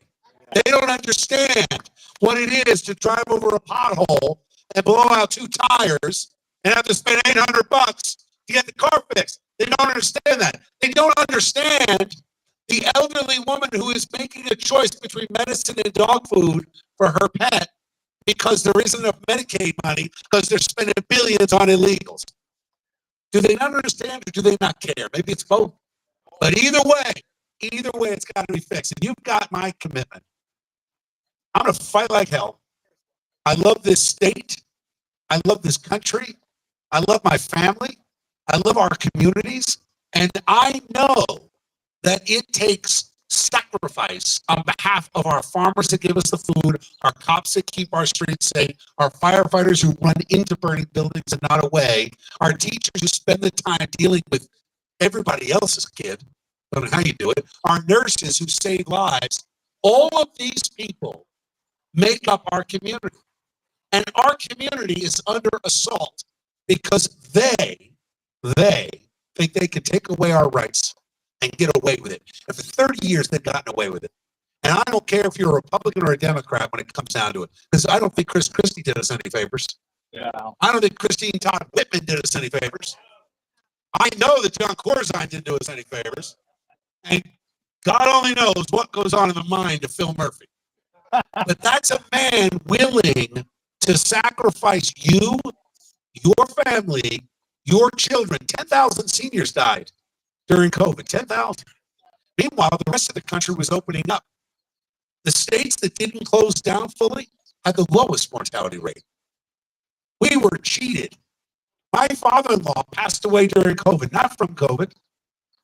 And I have a picture of my kids saying goodbye to their grandfather through an outside glass window. That is a crime, what they did to us. And then you're telling me that they're going to force you to take a shot that now we know was a poison jab? They're going to force you, if you don't submit to their tyranny, to test twice a week. And I'm going to tell you guys, part of this is personal. When I look at my opponent, whether you call him China Jack or Chinarelli, whatever it is, this is a man who in 2017 ran against Chris Christie's lieutenant governor in the primary and got killed. And Christie was at 13%. Then he ran in 2021 and he hated on Trump. Told Trump to stay away. You're a charlatan. I'm embarrassed by you. Stay out. Then in 2024, when my wife Jody and I were backstage in Wildwood with the president having a normal conversation after I had him on the air a couple times, Chinarelli's out on the boardwalk hoping somebody will recognize him. And then he looked at the polls and said, well, I guess I got to be pro-Trump. You can't trust that guy. You can't trust someone who will say anything for a vote. I will tell you the truth.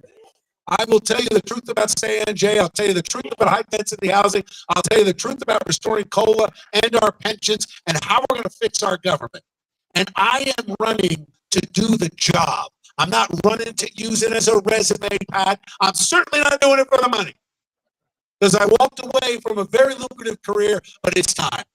It's time to have a man of courage and integrity and principles, a man that's not afraid to tell you he's pro-life, that every child is sacred, a man that's not afraid to tell you that he goes to Mass every Sunday. I'm a man of faith. I'm a family man. And I'm going to tell you, it's time we bring New Jersey back to normal. We're the normals. It's about us. It's about us. It's about you and me and all of us. So thank you. I have time for a couple more. Right? I don't know who's keeping time. Someone yell at me when I need to shut up. Yes, sir. Just Go ahead. Go ahead.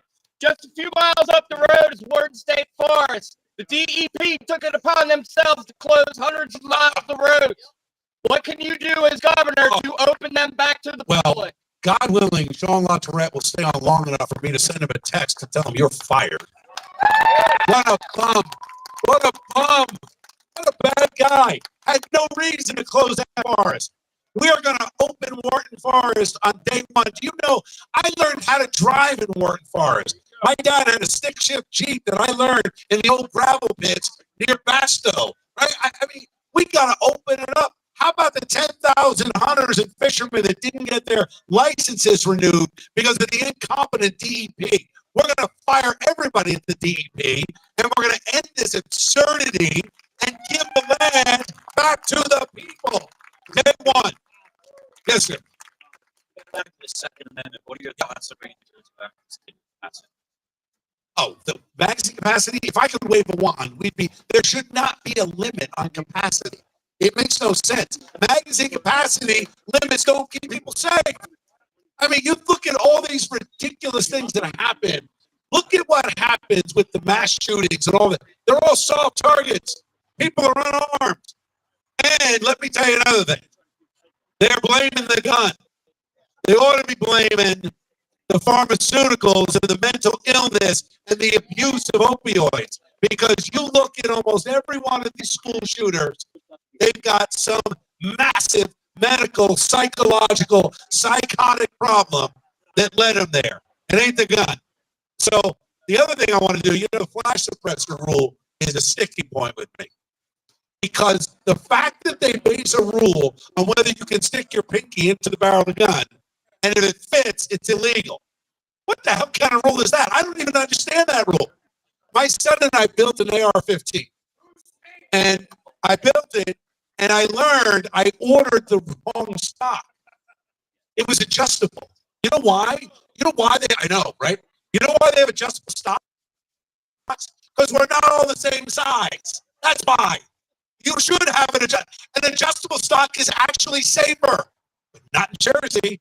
So I had to go to my guy and drill a hole in a perfectly good firearm to put a pin in so I don't do 3 to 5 when they find it. I mean, come on, it's so stupid. So let me tell you this though, good news. I am the only candidate that's met with the NRA. I'm the only candidate that has an A rating with the NRA. And I'm the only candidate that when I ran for Congress 100 years ago, 20 years ago, ran for Congress in a liberal district, 3-1 Democrat. No Republican wanted it. And at Labor Day, I was at 20% of the polls. And I was working with Jim Weichert at the time, doing real estate. And I decided that this was a good idea. So I ran. And on Labor Day, we polled 20%. I went to Jim and I said, Jim, I need to take some time off because I'm already this far in. So I took 5 weeks of leave and I knocked on 16,000 doors, walked 200 miles to 44 towns in the district. And in 5 weeks, it went from 20% to 40%. Now, why do I tell you that? Because during that race, one of the only groups that gave me money was the NRA. So I'm with you on all of those issues. And you will have a champion of the Second Amendment in the governor's meeting. Yes, sir. Hello, Bill. Real quick. So you talked earlier, you passed through a little bit about, things about, we're talking about tinfoil hats, eating the bugs. The WEF is going. Oh, real? Yeah, they're going out there and they're talking about population control and killing half the population and stuff like that. My question to you is this. Back in 2017, New Jersey was the first state in the union to label Antifa as a terrorist organization. Will you label the WEF as a terrorist organization? I love that. I think you are 100% right. Look, I don't know what capacity the governor has to do that, but I will tell you, we're done with these international actors coming in, poisoning our food, poisoning our schools, wrecking our communities. It's enough. It's because of these bad actors and the funding of the bad actors like George Soros that we have to fight to protect our cops and our communities. I will tell you, for every officer out there, you're going to have a champion in the governor's office. For every firefighter, for every teacher, for every nurse. I'll tell you, I was the only Republican, the only one that walked with the nurses on strike at Robert Wood Johnson. And you know why I did that? Because they weren't striking for more pay. They were striking to have better staffing ratios because patients were dying. And these big fat cat companies that are a big part of the problem because of how many bad politicians they fund, they sit back and they don't care that your father, your mother, your daughter, your son has to sit on a gurney screaming in pain in a hallway because we don't have enough nurses. We don't care about that. You know what their solution is? They lower the standards. That's not a solution. How about we restore cost of living adjustment? How about we allow nurses to move from other states without having to take basic training again? How about we pay them more? How about we go after the fat cats sitting behind their executive mansions and say it's time to restore power to the people? How about we completely ignore the international nonsense trying to dictate what we do in New Jersey? We're done with all that. We're going to be independent with our food. We're going to be independent with our energy. We're going to be independent when it comes to our law enforcement. And we're going to partner with the federal government to make sure that we use their power while Trump is in the White House to help us fix the problems here. Yes, sir. Last question. A lot of our streets and we're infrastructure, man training around here. Yep. Man training. Got towns going out. He's talking about flooding. I can't believe that that's the question. I almost feel like Jody gave you $20. Here's why. I get in trouble. Now, listen, I live in a different world now with this whole political thing, and I got a lot of consultants, and I like to talk about flood mitigation. And you know what they tell me? Bill, it doesn't poll well. Nobody really cares about that. I don't care how it polls. Let me tell you how I feel. So I spent days and hours with towns in Morris County and Bergen County and Middlesex County, because every time it rains an inch, the South River, the Saddlebrook River, the Whippany River, they flood. And you know what the crazy liberals say? Climate change. Climate change. I'm driving an SUV. It's my fault. Let me tell you what the real problem is. Most of our storm drains are 95% clogged. That's number one. Haven't been tended to in 5 decades. Number two, the DEP will not let us dredge or desnag our rivers because they want to protect some little weird species of frog. I say to hell with the weird species of frog. Dredge the damn river. The Whippany River in Morris County used to run at 7 feet deep. You know what didn't happen? Florham Park didn't flood when it ran at 7 feet. You know what it's running at now? 18 inches. You know what happened when it rains? The towns flood. So I am all over it to the point where I've sat through these meetings. I met with Collier's Engineering, and I am going to put members of flood mitigation task forces on the DEP. We are going to have a Department of Environmental Protection that protects the humans who are living in this environment. The environment is for us. It's for us, not for the frogs. Now, we'll protect the frogs as much as we can because we all want clean water and clean air. But the fluoride's got to go, right? Who knew how bad that was? Everybody, except they lied to us, didn't they? They lied to us. I'm done with the lies. It's enough. We're going to have as transparent a government as you've ever seen in New Jersey. But we are going to dredge those rivers. We are going to desnag them. I'll tell you a quick story. My friend Jamie Barbarios, the mayor of Parsippany, largest town in Morris County, North Jersey. And there was a situation on the Whippany River about 2 years ago, maybe 3 now, where a huge tree fell into the river during a storm because they don't shore up the banks, they don't desnag, and they don't dredge. So the water's running high every time it rains, so it eroded the roots, tree falls. Well, what happens when a big tree falls across a river running at 18 inches? The water gets diverted. The beavers taught us that, right? You put the tree down, the water goes somewhere. Well, what happened? The town started to flood. So his own Department of Public Works said, Mayor, we're going to do something about this. This is a crisis, and it's happening in real time. So in real time, they brought out the big rig, and they dragged the tree out of the river. Water starts flowing again. Everybody's happy. 2 weeks later, the Department of Environmental Protection issued a $100,000 fine on that town because they violated the wetlands by driving a diesel rig over the banks of the river. That kind of garbage ends on day one. It's all going to be thrown out. It's enough. Guys, look, they tell me I got to wrap. So I want to just tell you this to end on this. I'm a real person who listens. I'm not a politician. For those of you that were with, I was with you on your ride to work, your ride to school, your ride in the morning. I was talking to you and making friendships and bonds that were real. Everywhere I go, I meet people who I help wake up in the morning. Sometimes they tell me they showered with me. That's a little weird, but I understand. But the point is that you know who I am. You know what I stand for. You know that 10 years of history with all of you can't be undone by even $5 million from my lion opponent. Don't let the guy who supports men and women's bathrooms, who makes money off of China buying our farmland, who supports illegals getting driver's licenses and taxpayer subsidies, who has voted at least 3 times to raise our taxes, who supported Murphy's mandates. Don't let that guy steal our party. We need a strong Republican Party to take on the woke Democrats and restore common sense, and I am the leader to do it. I humbly ask for your support, your vote, and your prayers. God bless you guys. Thank you.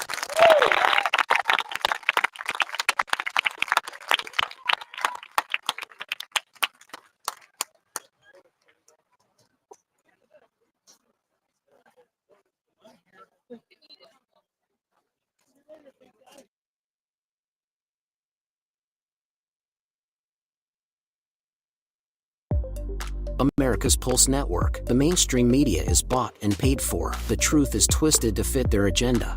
But America is waking up because podcasts are the future for trusted media. Welcome to the America's Pulse Network. It is a network built by patriots that upholds the Constitution. The America's Pulse Network stands for God, truth, and the America First movement. There is no corporate propaganda, no government spin, just real news, real talk, and real voices fighting for faith, freedom, and the future of this great nation with common sense. Here are some of America's Pulse Network podcasts. Alexandra Levine Live, hosted by Alexandra Levine. Jersey Shore Podcast, hosted by Damon Galdo. The Conservative Corner, hosted by Seth Eisenberg. APN's The Pulse, hosted by Alexandra, Damon, and Seth. So tune into America's Pulse Network on the following social media platforms: X/Twitter, Rumble, Truth Social, Facebook, and YouTube. Join the revolution. Because the pulse of America beats for God and country. America's Pulse Network is for faith, family, freedom, and truth. Welcome to America's Pulse Network. This is APN's very own White House correspondent, Alexandra Levine. Hello everyone, this is Alexandra Levine with Alexandra Levine Live on the America's Pulse Network. You are all in with Alexandra Levine. We are still waiting for someone from the White House to come out and tell us what transpired between President Trump and Vladimir Putin on that call today. We are here live at the White House. We're waiting for White House Press Secretary Caroline Leavitt to come out and tell us about the updates of today, the call between President Trump and Vladimir Putin, what transpired in that call. Subscribe and follow America's Pulse Network on the above social medias. Never gonna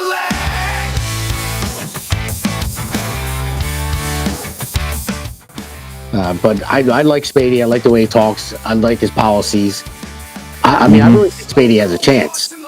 And personally, I would like to see Spadea win. Freedom ain't cheap, gotta hold tight. In Jersey Shore, we'll win this fight. No more tears, just righteous pride. In the streets, our spirits reside.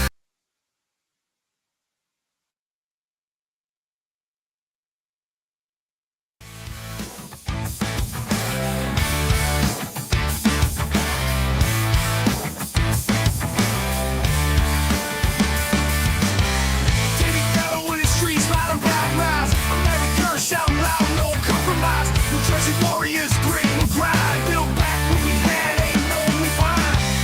Make America great again, fist to the sky. We start a family, we gon' rise high. Street feelings don't need no disguise. We live it loud, we ride and die. Jersey Shore, we got the fight. Stand together through the night. America first, raising the flag. We ain't never gonna lag.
Kids, enjoy. Thank you.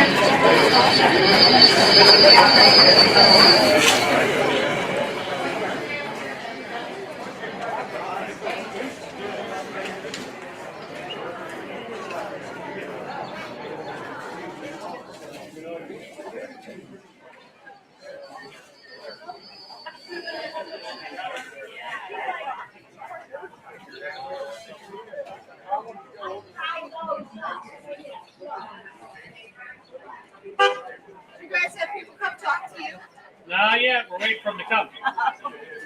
I should send them over here. That's what we want. Yeah. Seriously. That's what we're all set for.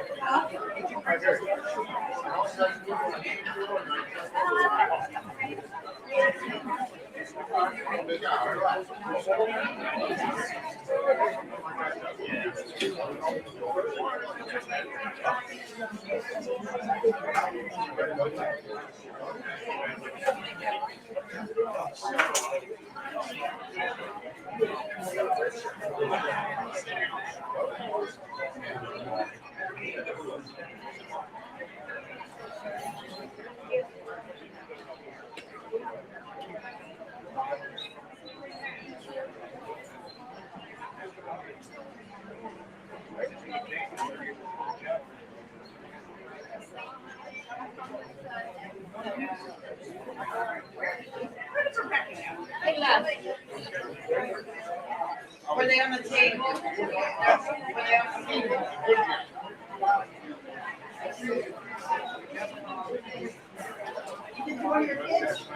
My daughter has them, but I don't know if they're. Please stand by.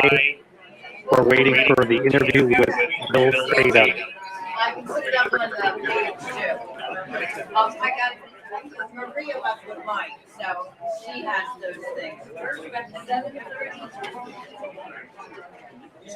Yes.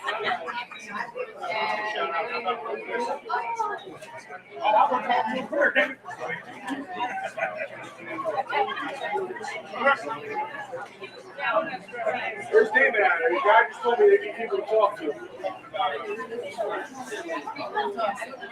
David's podcast, he said if you go over there and wait for people to talk, I'm like, all right.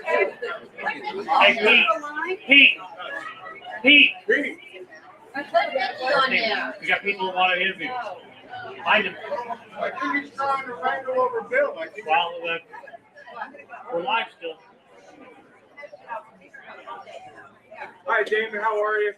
Doing good. I think we talked, or at least Pete mentioned my name before. I'm Blake from the Blake from Camden County. So. Hi, what are you doing? What are you doing? We're waiting for Damon. The other Damon. Oh, the restaurant. Trying to get Bill on, but it's I'm trying to work it out for you there, guy. Your husband fixed me. Okay. You can come to your thing. Right on this table. Hi. This is my vice president, Joe. Hi, nice to meet you. Okay. Yep. Okay, so Yeah, it's been live on that for 2 hours. that's how I do it. Late December. Does anybody know what happened to my keys? Oh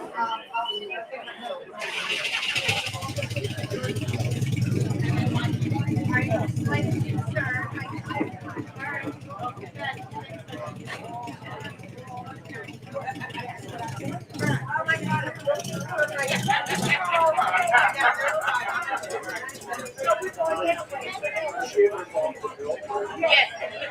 What did you say?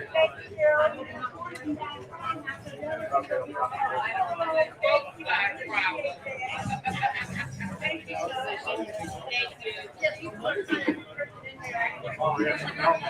First, the public well, it is 1,000, it's like 1,700 to like 3,000, I think, but 2021, Jack Chiarelli came 3 votes away. 2024, Donald Trump came 6 votes away from meeting Kamala Harris. So we're right there. And big thing is that Democrats living up to all more seniors on block. I guess you just got access to the senior center is going to be speaking to the seniors. We're taking everything away. Who's running for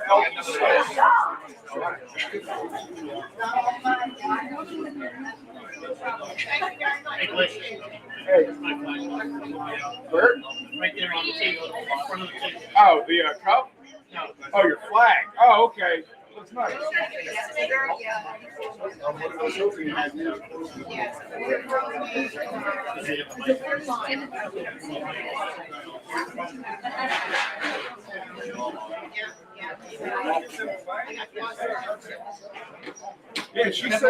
Yeah, she said people come over and come talk to Damon. I said, okay, sure.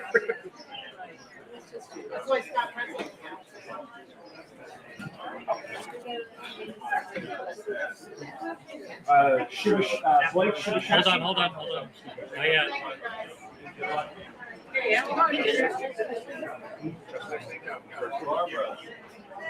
Oh, okay, Shibashish. I thought you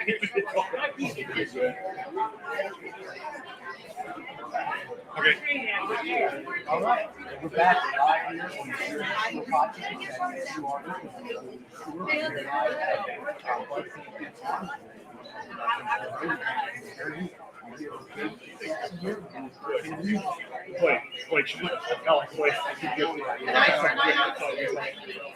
I was worried about seeing your rest. Everyone is. It's all right.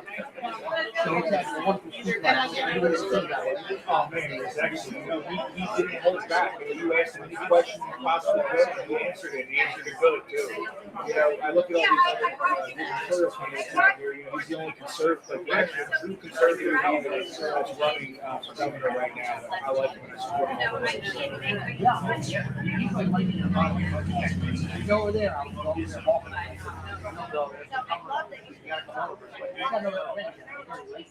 Oh, he's a rock star, man. He'll be at one event 1 hour, the next event the other hour. He's just trying to go out and meet as many people as he possibly can. He's a rock star. He really is. So. We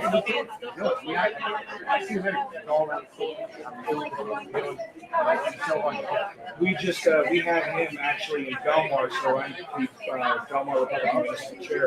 We just had him at Empire Sports Bar, football.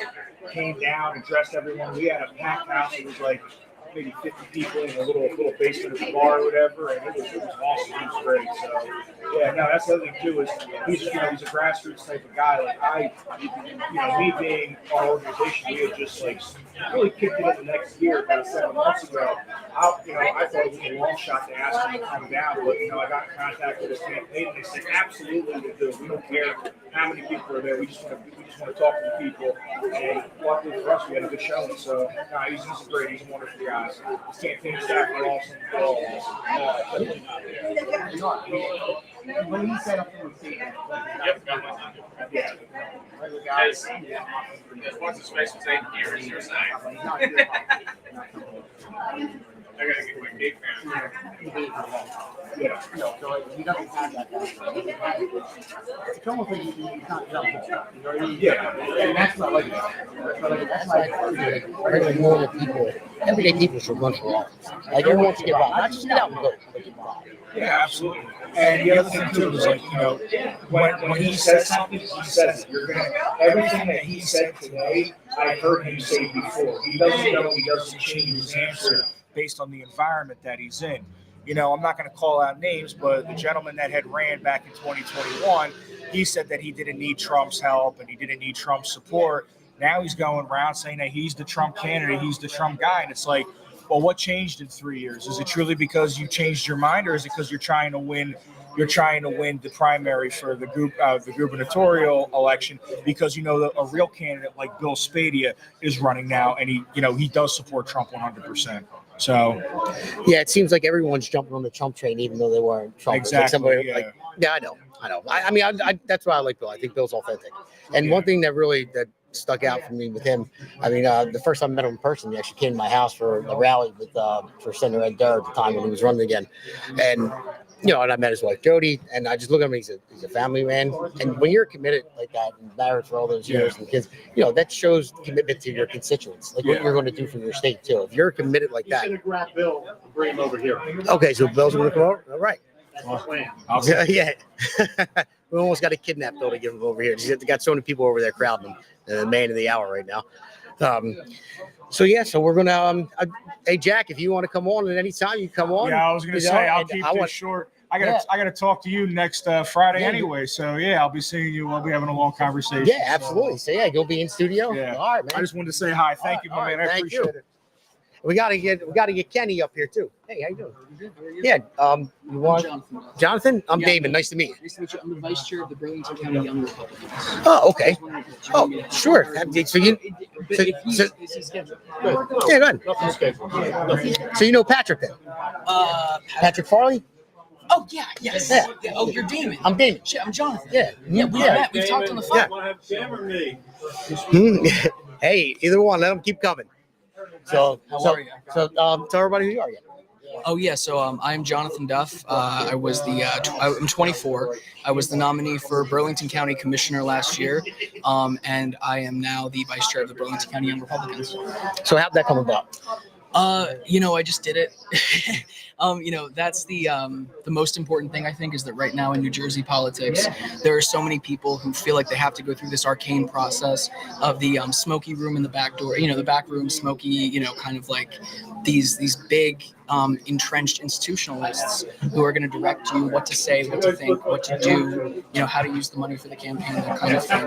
And then there's just doing it, and I think we need more people who are going to be willing to break out. It's a funny story, I literally just started going, door to door and campaigning. I didn't go through the screening. I didn't go through the line, and it just kind of worked out. We didn't win, but we did make a big dent. Yeah, well, you don't always win, but you make the dent for next time. Yes, at least let people know you're there. Yeah, well, I just think it's important that we have leaders who are going to be standing up and fighting for our values. Especially with my generation, there's a huge concern that we have no hope of owning anything. It's kind of like, eat the bud, live in the pod, own nothing, and be happy. And I don't want to see my generation submit to that. I think that there's a better way forward. I think that we can restore the American dream, and we're looking for politicians and leaders in New Jersey who are going to be willing to fight, not just for a certain ideology, but literally our way of life. You're absolutely right. And you know what I like the best about it is that young Republican club. Yes. Younger people getting involved because you look at politicians, you look at anyone that's elected, all you see is people, 60, 70 year old. When you see people like yourself and Patrick, he helped me out with my campaign when I ran, and he's heavily involved. To see young people getting involved and noticing, that this is going to affect not just your future, but when you decide to have children or friends' children or family's children, that this is going to affect them. And you're thinking ahead. A lot of people of your age, I would say, enough. Don't really think past that.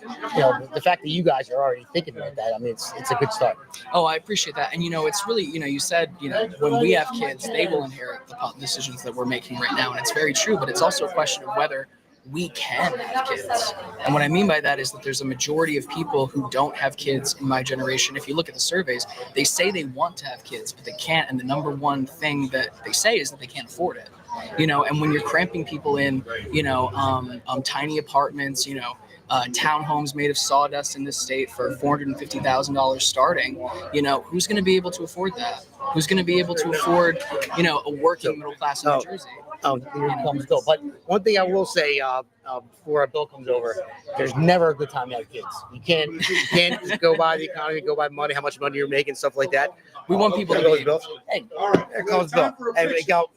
Real quick, Bill. After that beautiful speech, I don't have much to ask you. Thank you. All right, Bill. I'll sit for one. We got time for a picture, he tells me. All right. right. Bill, welcome to the Jersey Shore podcast. We are live right now. Yeah, all right. I know you got to go. Bill's got to run. He's very busy. He's like lightning in a bottle. He's hard to catch.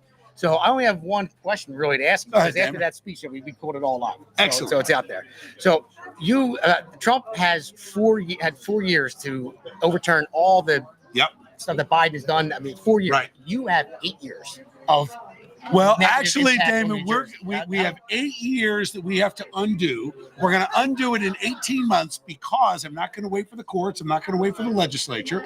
We are going to sign 100 executive orders in the first 100 days to stop phase 4 of high density housing, to declare a state of emergency when it comes to public safety. We are going to end bail reform. We're going to start enforcing federal detainer orders. We are going to cut through all the bureaucracy on transportation to get our roadways and our bridges fixed and repaired and rebuilt. We are going to go in and support our family farms, and I'm going to go into the cities, and any city school district that does not embrace school choice by allowing these children to get out of the failed system and into a charter school, the state is going to take over that Board of Ed, and we're going to force the issue. And that is going to enable us to lower real estate taxes by lowering the average cost per student. We are going to get this done right away. Plus, we're going to end the illegals who are driving, which is going to get more uninsured motorists off the road and end the discrimination in insurance.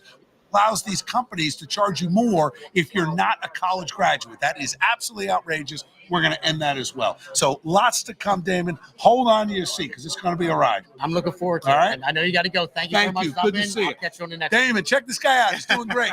Thank you. All right. Who's up? Who's up next? Oh,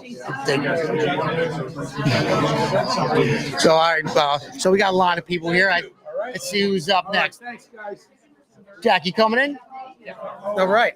All right, everybody. Now we have Jack Brangan. He's running for Damon. Running for assembly in LD6, Camden County. So that with running mate Pete over here. Well, Pete, if you want to grab I just want to come in and photobomb these guys right here. All right, we're doing big things out here in New Jersey. We're changing this around. We're going to make it red. Let's go. Okay. So listen, the Democrats have been in power for 23 years. And in the last 8 years, they've had a trifecta. They've had the governor's seat, they've had the assembly, they've had the Senate. So what do we have for that? We have the highest property taxes in the country. We have the worst business environment in the country. And I'm glad Bill addressed that because the secret to the success of the state is lowering the property taxes and getting the business taxes lowered as well, because that's going to bring companies into the state. It's going to provide more employees, higher salaries, that sort of thing. Additionally, we all know the situation with the schools. We have gender identity, which has been now it's possible for the teachers to start teaching in kindergarten. So that really needs to come to an end. In New Jersey, it's K-12. That is the policy of the system. Climate change is also taught K-12. So New Jersey is in bad shape. So we really need a change. Our opponent likely will be Lou Greenwald. He's been in power for 29 years. So Kirk Schilling was the pitcher when he started. That's right. So we have a lot of work. Pete is a great running mate. I think we're going to make some major changes in Camden County and in LD6. Yeah, I'm looking forward to it.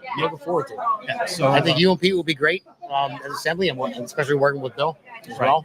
So everyone needs to get out for the June 10th primary. So if you're Republican, come out and vote for Pete and I, and then we'll get on the general ballot. And that's in November, and right after June is when the battle starts. So I'm looking forward to it. Yeah, so am I. So is all the listeners out there. They really are. This is going to be how many governor races are in the country right now? I think there's only 2, right? There's only 2. I think the other one is Virginia. Yeah, I believe so. Yeah. So I mean, we're the only second state in the country that has the governor's race 2025. So it's pretty big for New Jersey. I mean, we definitely need change here. We definitely need change in assembly, all from bottom up, all the way through. Right. And so there's 40 seats in the assembly that are up, and we need to turn the whole state red. This year it's the governor and the 40 seats. It's going to be another 2 years before the Senate, the state Senate is up for election. But we need to really flip the governor's seat, and we need to take the assembly. It's the only way we're going to get change. Yeah, I'm with you. Yep. All right, Jack. Thanks for coming. I know Jack will probably be on the next podcast again. I mean, he frequents on the Jersey Shore all the time. So does Pete. We call him the radio show 92.1 as well. We have lots to talk about. Yeah, there's a lot to talk about. So, all right, Jack, as always, man. Thank you very much. Man. I appreciate it. All right. All right, Justin. You got to pause for a commercial break? No commercial break. We're just going to keep on rolling here. How you doing, Justin? Good to see you. All right, Justin Murphy here, everybody. Great to be back. Ran for U.S. Senate in 24. As did Damon running for the House in 2024. And we were bringing a Trump message to New Jersey voters, and we'll continue to do that. It's a great event today. I think we had over 350 people here to hear Bill Spadea come down, and it was a nice event and a great venue. And Bud's K&P Farms was very generous in helping us. And if you ever get a chance, come on out to their country store. It's got a lot of good produce here and baked goods and seafood, and it's a good place to be. Yeah. And it's a nice part of Burlington County. So it's a good event. And we've got, what are we looking to do here? About 5.5 more weeks until primary. I think early voting starts on June 3rd, and the primary is on June 10th. And if you're not registered to vote, folks, there's plenty of time to do that. And make sure you get your paper ballots in if you're not able to make the election or early voting, 23rd. And hopefully Burlington County won't have as many problems as they had before. We hope. Yeah. We hope so. Yeah. And if you're not registered to vote too, that's very easy. I usually send out a link to everybody. Maybe my next podcast, I'll put it up there. But you can go to nj.gov, and it takes 5 minutes literally. You can switch your party as well too if you want to vote in the primary Republican, if you're a registered Democrat or you're independent. It takes 5 minutes. Go on nj.gov, you go to register to vote, you put in your name, address, license, birthday, social security number, boom, done. You're registered, or you switch your party. It literally takes that long. And also too, if you're a registered voter and you're undeclared or unaffiliated, where you've never voted in the primary before, or you've never declared a party status, you can vote in the primary. And that will choose your candidate, right? Yeah, and that will determine their party status right then and there. But you could always switch it afterwards if you don't want to stay. Say you wanted to vote for a Republican, that'll determine your status if you're unaffiliated. But then you can switch if you want. Hopefully you don't. But we want to get. The turnout is so important, Damon. I think when we ran last year, I know I've mentioned this before in your show. Last year in the primary in June, we had a 20% turnout, and that means over 1 million registered Republicans sat home and did not participate. And we need more voices out in the primary to set the direction of the party. So, take your time, get educated on the issues and the candidates, and vote in the primary. Not just the general election, vote in the primary. You get a better choice of who the candidates are and what you'd like to voice and what the party's best foot forward is. And hopefully we'll get a better than 20% turnout like we had in 2020. Yeah, no, hopefully. I mean, and that's what we need too. I mean, a lot of people's eyes have opened up. Sorry, tractors going by right now. We're on a farm. Yeah, we are on the farm. We're on a farm. But I think a lot of people's eyes open this time. I mean, and they realize how close elections can be. And a lot of people that didn't come out last time, they figured, okay, well, it's going to go this way, it's going to go that way. But how many? 20% came out? 20% turnout in 2024, which is last year, and that means literally over 1 million registered Republicans did not vote or participate in the June of 24 primary. Over 1 million. Yeah. And the good news is now is we have the most registered Republicans in the history of our country and state, 1.6 million. So, even if 20% of that would be a little bit of an increase, but we want to start to see a lot more people get involved, come on out, vote, let your voice be heard. And there's plenty of room for you because we have, like I said, if we got 80% of the people on the sidelines, that is a level of apathy that's dangerous. We really need higher levels of turnout. So we want high levels of turnout. We want them for our conservative voices and candidates, America First and Trump, and we'll see what happens. But folks, get in the game, please. Get in the game, off the sideline and on the field. No, you're absolutely right. And everyone out there thinks, oh, well, my one vote doesn't count. Well, if times that by 10, then times that by 100, and other people think the same thing, then it starts to add up. If you only have 20% of people to come out to vote, I mean, imagine we have 50%. Imagine we had 60. 50% would be probably over 500,000 people voting, which is what should happen. Yeah. And we really want to look to our county organizations and make sure they're doing what they should do to cultivate a turnout, promote a debate, cultivate the turnout. and get these high, more voters. We've got them here in New Jersey now through the work of a lot of grassroots organizations. We have the most registered Republicans now in the history of our state, 1.6 million. So we get those voices out and we get those people to the polls. We can win elections in the state, even though we're still outnumbered by Dems. Yeah, I definitely think we can. We can. We keep doing stuff like this. That's what this podcast is for. Grassroots is very strong. Yeah, in New Jersey. That's why I do this podcast. That's why my producer over here. That's why we have America's Pulse Network with the other podcasters, is get the news out there, because no one trusts mainstream media. People come home, they watch MSNBC and CNN. I don't. But podcasts and the Fox is biased, but they say they look at Joe Rogan. Yeah. Joe Rogan's got a podcast from straight from the pearly gates. Yeah, exactly. So- And just all they do is just talk about what's going on, and you decide. I'm not. Nobody's trying to. But like if you go to MSNBC, CNN, and they'll 92% negative on Trump. Oh, absolutely. 100% negative on Pete Hegseth. Absolutely. Like, not anything positive said against. No balance. Yeah, no their whatsoever. mask is off. Yeah. Their mask is off. We know what they are. We know what they support. We know what they want, and that's not going to change. So alternatives spring up, and we'll take advantage of it that way. Yeah. Thank you for having me, Damon. Yeah, thank you. I'm ready to get back to common sense. Let's do it. Let's do it. All right. Thank you. Thanks, Justin. Okay.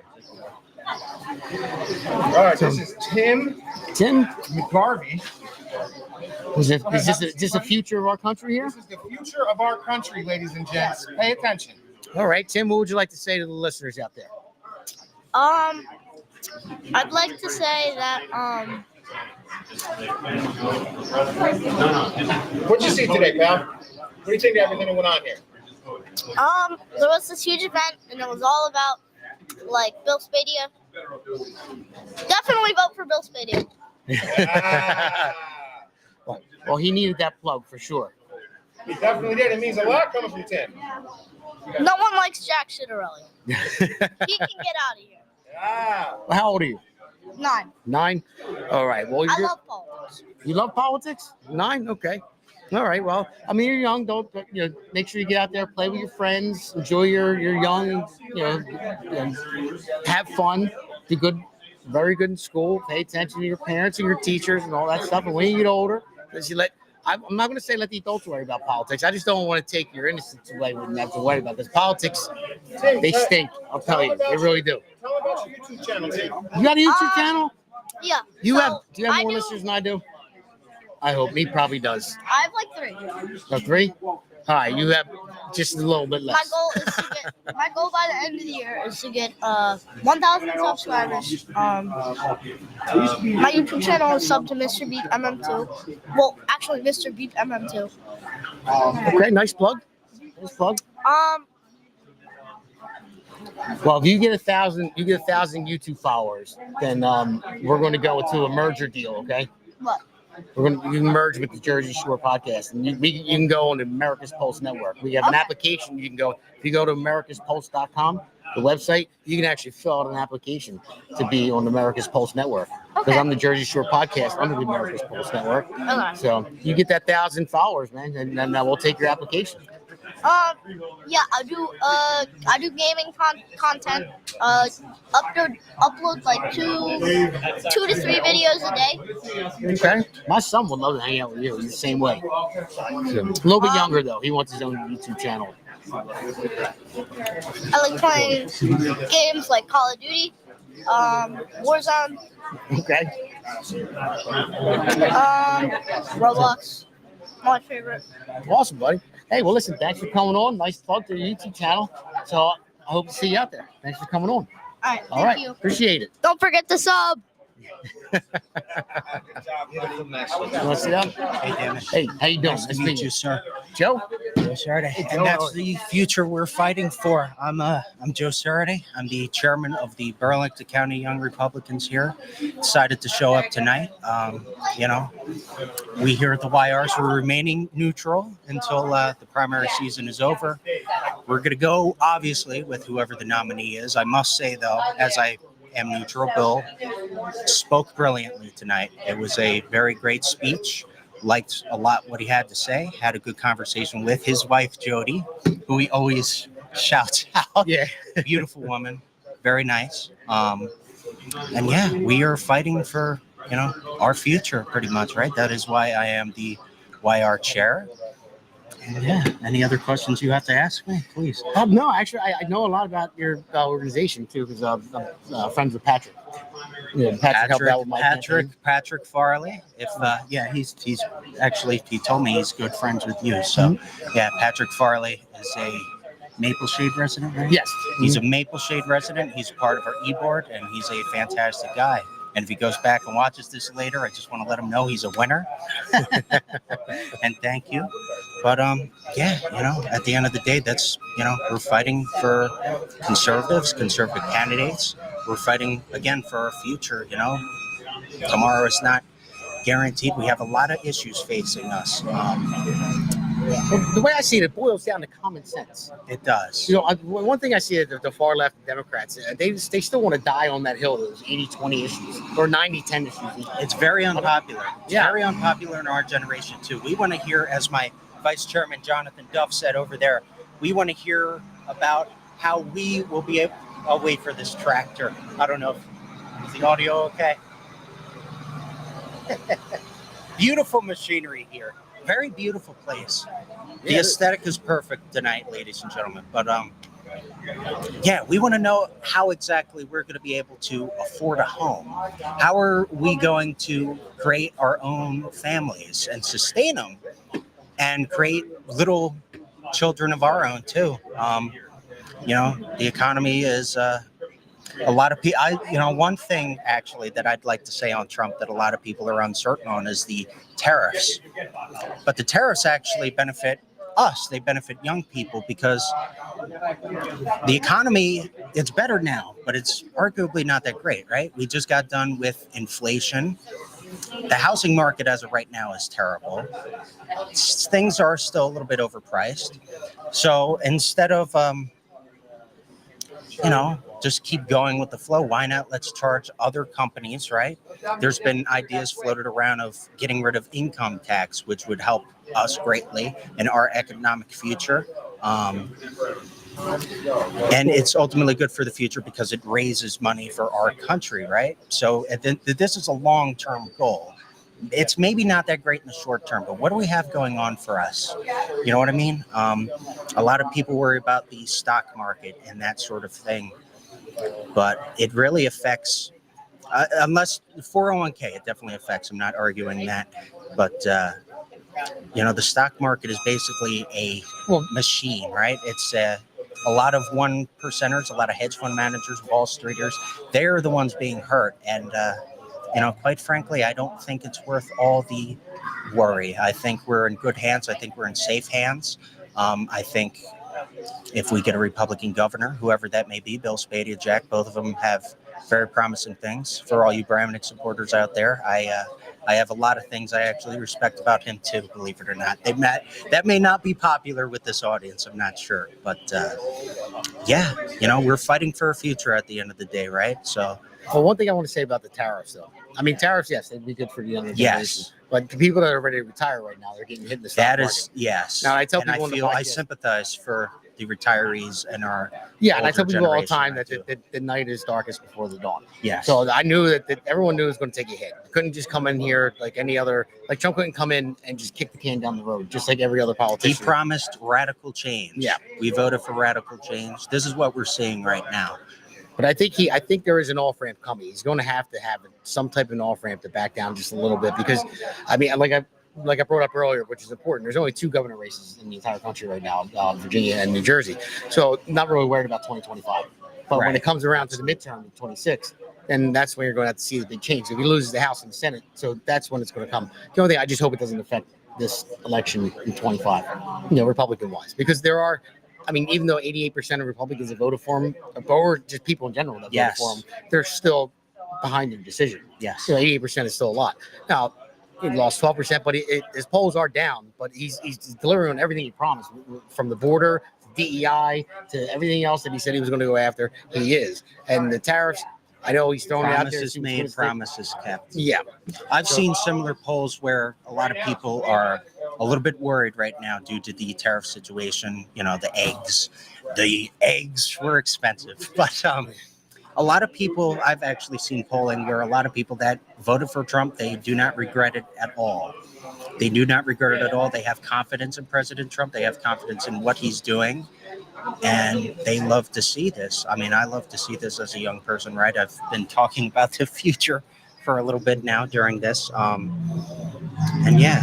I just want to see. Hey, Pete, is Kenny around, the owner? Kenny around, the owner? I want to get him to talk about this, his farm. So is that would be beautiful. Is Ken around? Kenny, yeah. She put the well, are you next? You come. Oh, I'm sorry. I didn't know you were waiting. Oh, you are definitely next. But she's definitely next. Our lovely president, not Heather McGarvey. No. She organized this whole thing, and she deserves all the credit in the world. And I'll submit my time for her to speak. Follow us on Facebook, Burlington County Young Republicans, or Instagram, Burlco YRs. Thank you very much. All right, man. Thank you. Thanks for stopping by. Joe, do you want to help with him? Yeah. Love you for that. All right. Well, thank you for putting all this together. First, I just want to say Joe is the hardest working leader of a young Republicans group in this whole state. That's great. That's great. Oh, Blake's pretty good. I don't know, but the two of them, they work well together as well. So I really think they are out there getting young guys involved and young ladies. And we need more fighters in the party, for sure. We definitely do, for sure. I just want to say thank you for coming out tonight. Yeah, thanks for having us. This was a great event at a great place.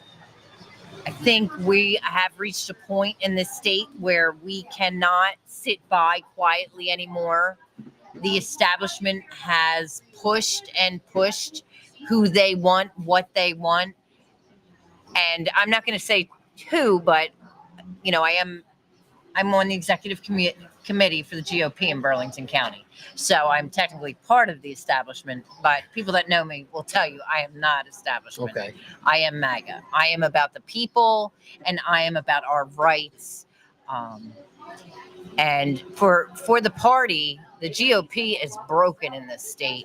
And for them, it's about the money. It's not about winning. And that is just totally unacceptable. And I will not be a part of it. I will fight every step of the way. You know what? I love that. I love that statement right there. Because that is one of the major problems with New Jersey, the GOP, and even Burlington County, Camden County, Gloucester County. I mean, anywhere that I'm familiar with. I'm from Gloucester myself, but it's the same thing. It's more about money, and it's not.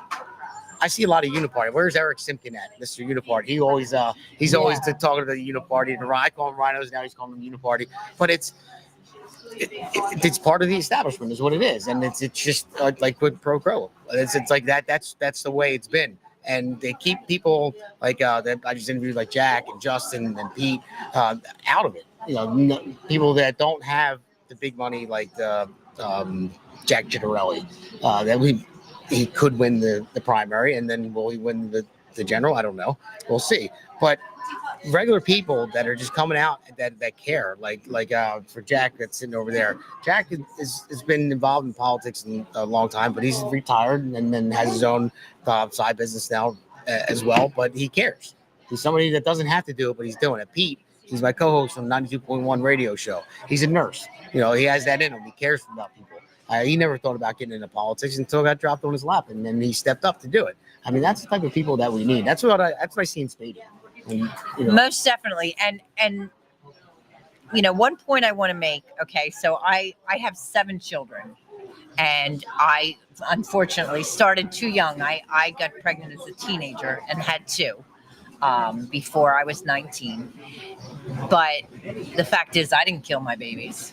Yeah. Strong women don't kill their babies. They raise them. That's reality. I agree. And I feel any party that is not going to stand up for the weakest of our society, which is our unborn children, how can you claim to be a conservative?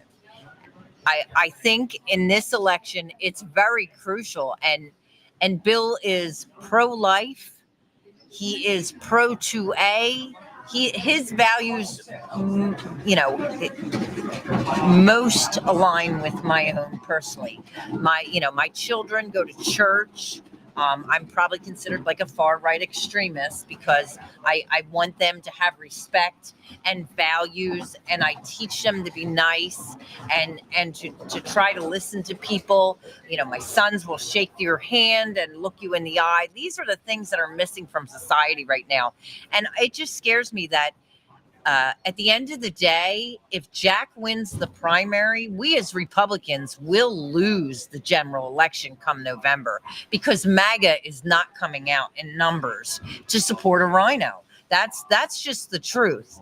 People came out in numbers for Trump.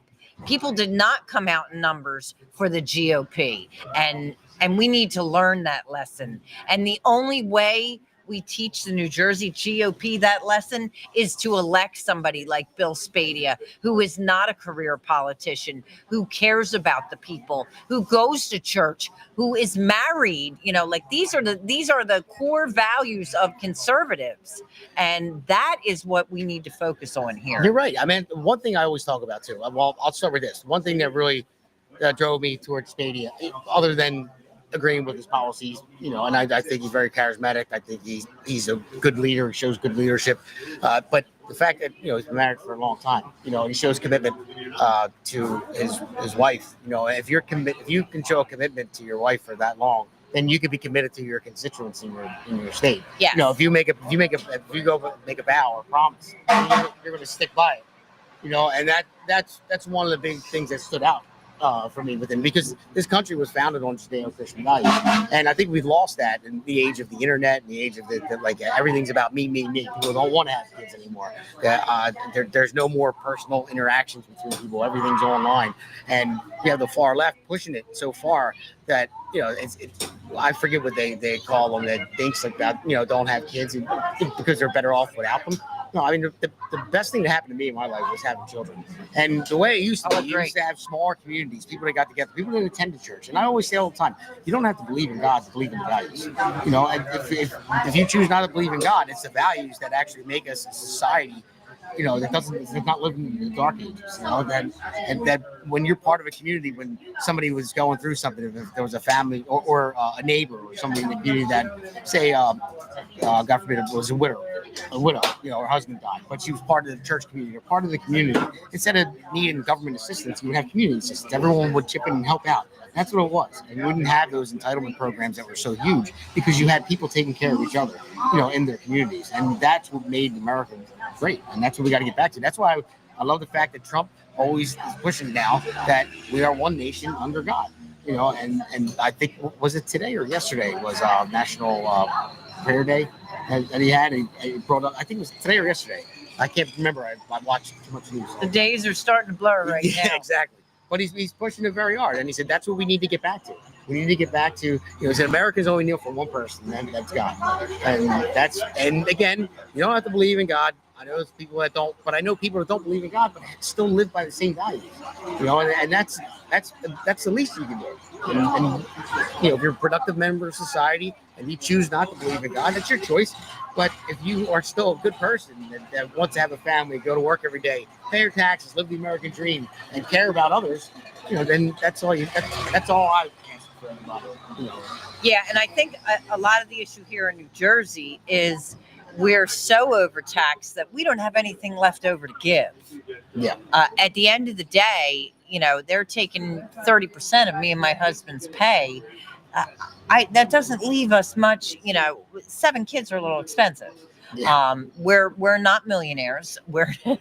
I graduate with my bachelor's in 10 days. And so I have a job and own a home. So I have to pay for college $14,000 a year. Whereas if I were an illegal or didn't have a job and milked off the government's tit, I could go for free. So that is, you know, and I'll tell you, part of the issue is the education, because in college, I was appalled at the things they are exposing 19 and 20-year-old kids to.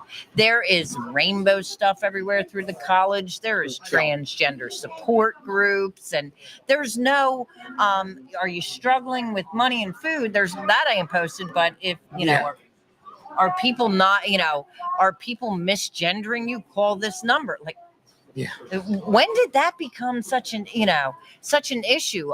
It's it's totally out of control. The left has infiltrated the education system. Absolutely. And you can't tell me it's normal to talk about sex to children between kindergarten and second grade. That is absolutely appalling. I have my youngest kids, I pulled out of school during and after COVID because of the state's agenda. I have spoken at the Department of Education in Trenton, and they don't care what. We sat up there for 9 hours in Trenton before they voted to put this curriculum in, and we were there. Hundreds and hundreds of people waited to speak, and at the end of the day, they voted just the same way they were going to vote before we spoke. So Trenton right now is as blue as it can be, and they don't care what anybody has to say. Well, hopefully we got some red people going heading up to Trenton right now. Yeah, I'm hoping. And I'll bring it up too. Once before, I always talk about it. When you talk about infiltrating the schools and you look at the way the media portrays everything and the way they cover everything, if you ever look it up, just look up January 10th, 1963. There's a congressional hearing about the communist agenda to destroy the United States from within. And if you read the 52 goals, I believe, that's in there, read it and look what's all happening today. I mean, this didn't start last year. This has been ongoing. Indoctrinating our kids, and raising these teachers to be this way and putting them in school. I mean, if you look at it, all the money that Harvard's getting and University of Penn and all these big name schools, you have like $5.2 billion coming from Qatar, who's an Iranian proxy. Yeah. Why is $5.2 billion from Qatar coming to our colleges? There's a reason. That's why you see pro-Hamas protests in there. Why do we have Iran is giving money? China, billions of dollars to our institute, and Biden was a part of it too. University of Penn, which I'm from Philly originally, and Penn was a pretty good school. But Biden was a part of it, and then they were going to. With the Chinese money, they were going to build a Biden library. So they found that out, that it was money coming from China. So, I mean, why are these foreign enemies, I would say, donating so much money to our colleges? There's a reason why.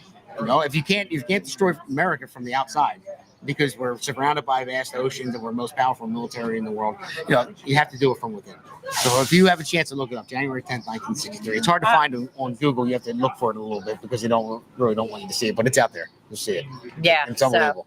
And I just want to say that I am really glad to hear somebody talking about the Mount Laurel decision, because the whole reason that's at the top of my list, the only reason I'll be going after taking the bar is to go after the Mount Laurel decision. That's the end goal. So, okay.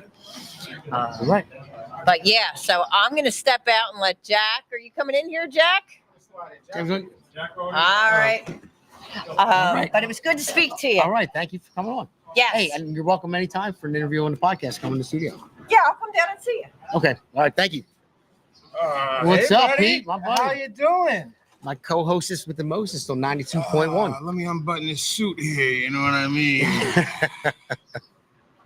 I'm out here all dapper with my suit. I told you I saw Justin Barbera. Everywhere that man goes, he's rocking a suit. I saw Blake the other day at the Camden County. He had this nice suit. I was underdressed. I said, never again. Never again. I come out to the farm, I'm going to be dressed to the best. That's why I'm glad I'm not running. That's it. I hear you. I went to an event with Congressman Van Drew one time, and I'm wearing my suit. I was running at the time, and it was outside. It was a tent. No air conditioning, nothing, but it had to be like 99 degrees. Yeah, I'm sweating a little bit, buddy. I mean, even now, I'm starting to sweat more now that the sun is down, which I don't know how that works, but I'm good with the t-shirt and the podcast for now, anyway. So, sure. But so yeah, what do you think about this event, brother? I thought it was great. I think it was a great farm. That's why I really wanted to get Kenny the owner, to come over and talk about his farm. It's a beautiful place. It's huge. Yeah. They sell a lot of great stuff. I'm going to pick some stuff up on the way out. Okay. I'm glad that he had it. I'm glad we were invited to come here and host this podcast and Bill's speech. Yeah, it was very good, Bill's speech. I'll tell you that. Very, very good. And a lot of the stuff that he says, he's right on point.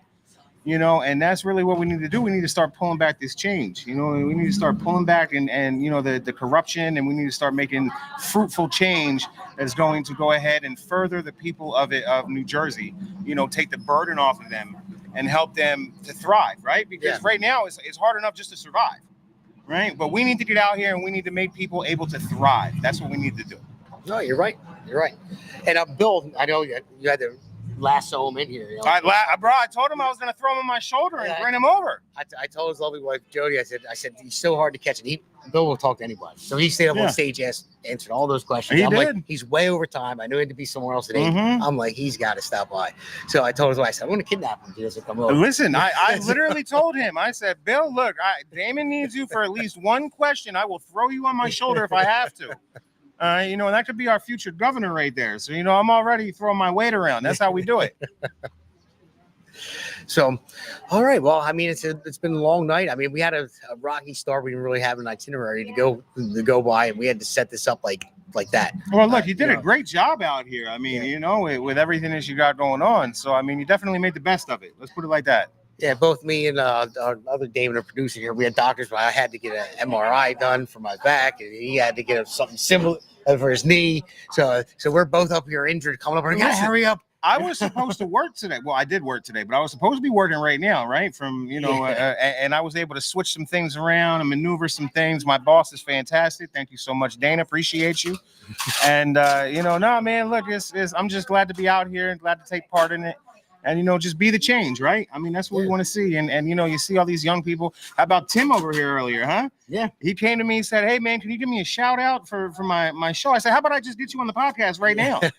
I mean, listen, it's all about bringing up good people, bringing up the youth, getting people involved, and we just, look, if you can foster that and try to help young people specifically, but good people in general, rise to the top, that's how we're going to make the difference. Yeah, you're absolutely right.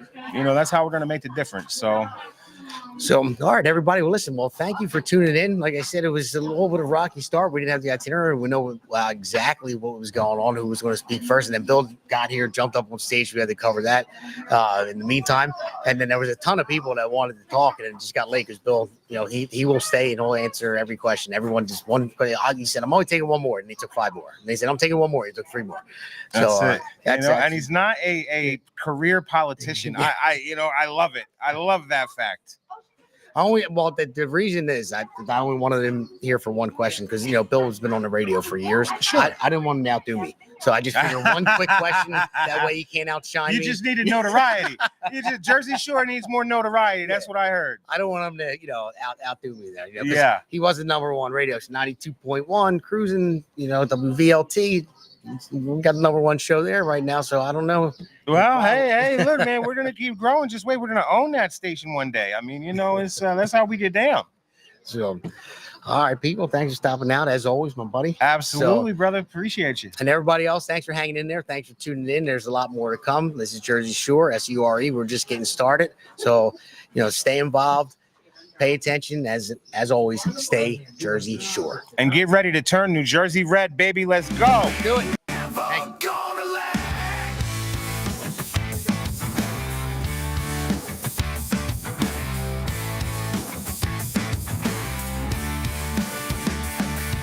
Stone cold hearts in the land of the free. Galvanized truth, just you and me. Freedom ain't cheap, gotta hold tight. In Jersey Shore, we'll win this fight. No more tears, just righteous pride. In the streets, our spirits reside. Unity strong, we walk this line. One big voice, it's our time. Jersey Shore, we got the fight. Stand together through the night. America first, raising the flag. We ain't never gonna lag.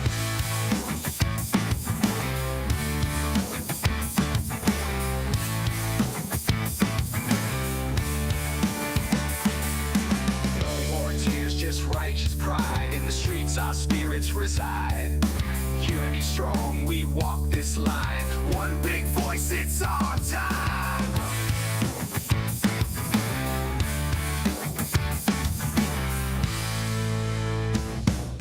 Generation fighters, take the stand. From shore to shore, we reclaim the land. Grit and glory in every strand. In Jersey Shore, we make our stand.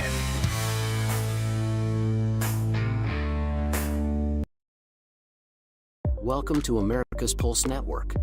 This is APN's very own White House correspondent Alexandra Levine. Hello, everyone. This is Alexandra Levine with Alexandra Levine Live on the America's Pulse Network. You are all in with Alexandra Levine. We are still waiting for someone from the White House to come out and tell us what transpired between President Trump and Vladimir Putin on that call today. We are here live at the White House. We're waiting for White House Press Secretary Caroline Leavitt to come out and tell us about the updates of today, the call between President Trump and Vladimir Putin, what transpired in that call. Subscribe and follow America's Pulse Network on the above social medias.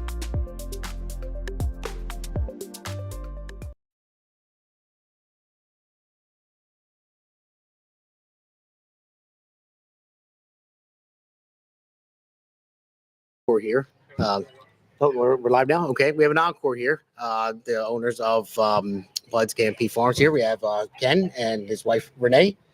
Hi, welcome to the farm. Yeah, but it's beautiful here. This Thank is great. you. This is great. Yeah. This is awesome.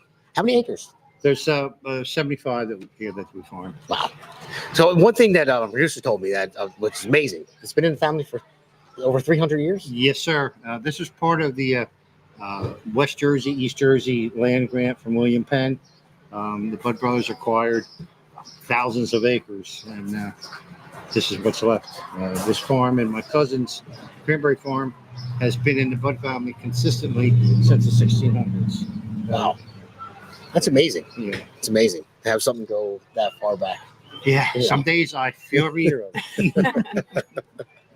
So what do you guys have here at the farm? We grow a variety of vegetable crops, all the native Jersey corn and tomatoes, peppers, and eggplant, zucchini.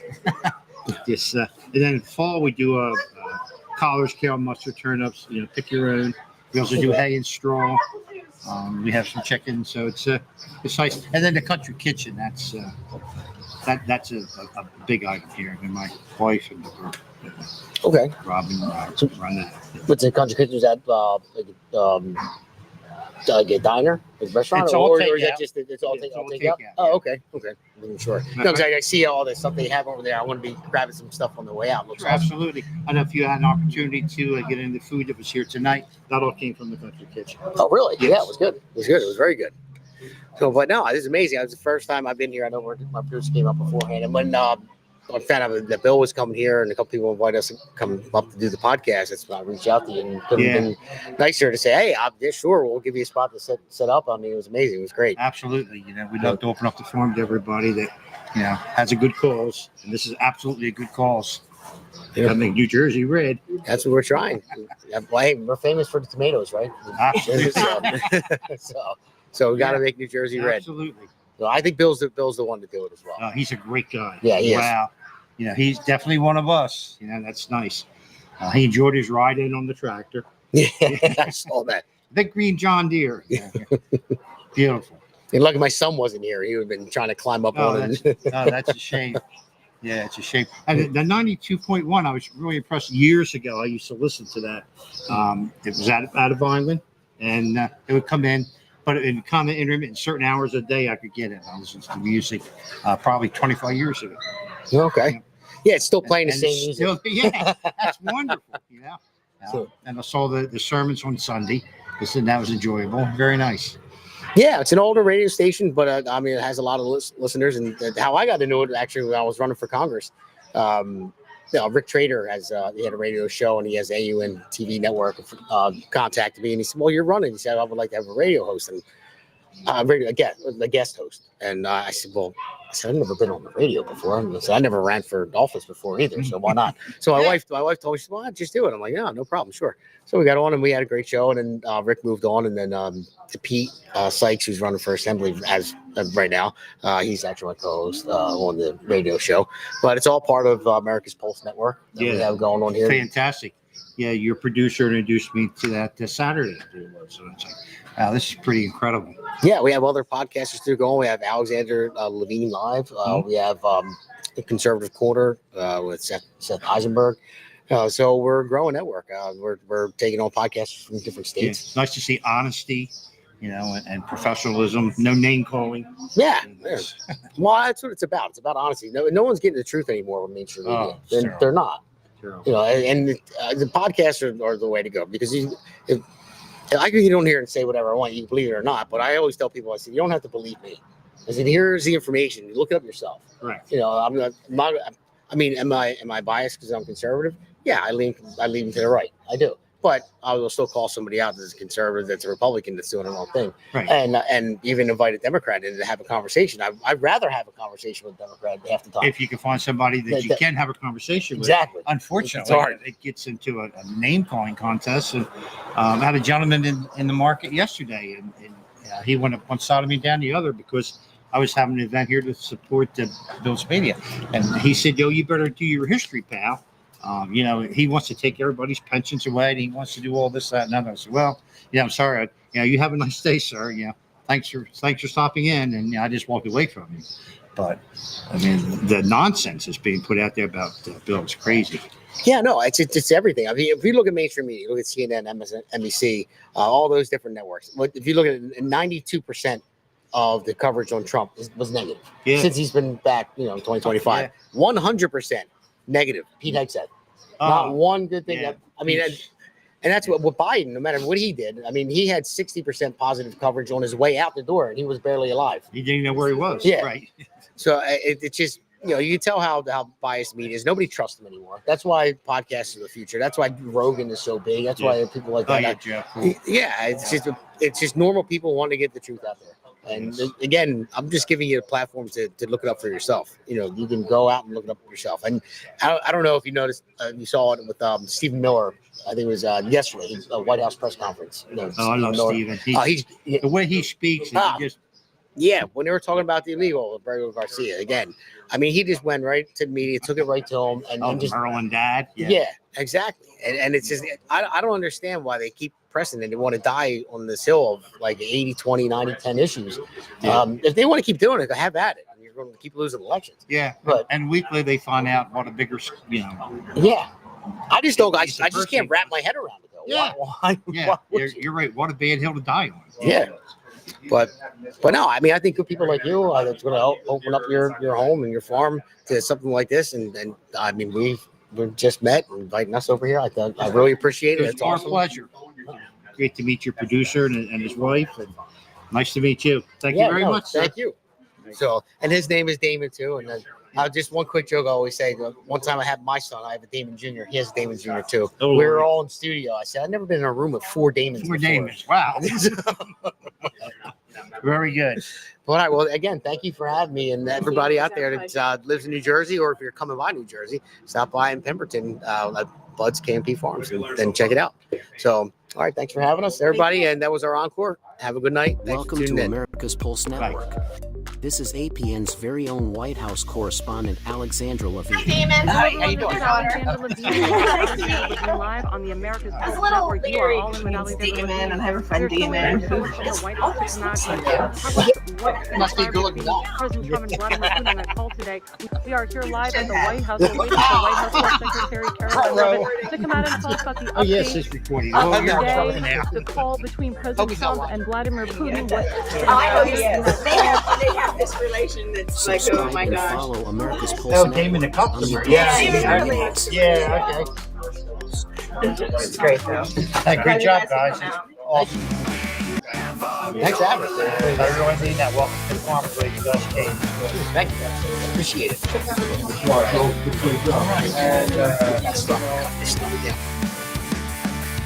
Stone cold hearts in the land of the free. Galvanized truth, just you and me. Freedom ain't cheap, gotta hold tight. In Jersey, sure we'll win this fight. No more tears, just righteous pride. In the streets, our spirits reside. Unity strong, we walk this line.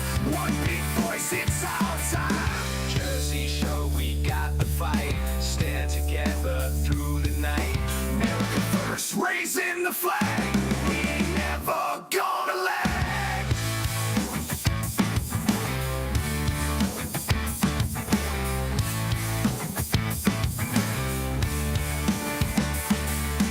No more tears, just righteous pride. In the streets, our spirits reside. Unity strong, we walk this line. One big voice, it's our time.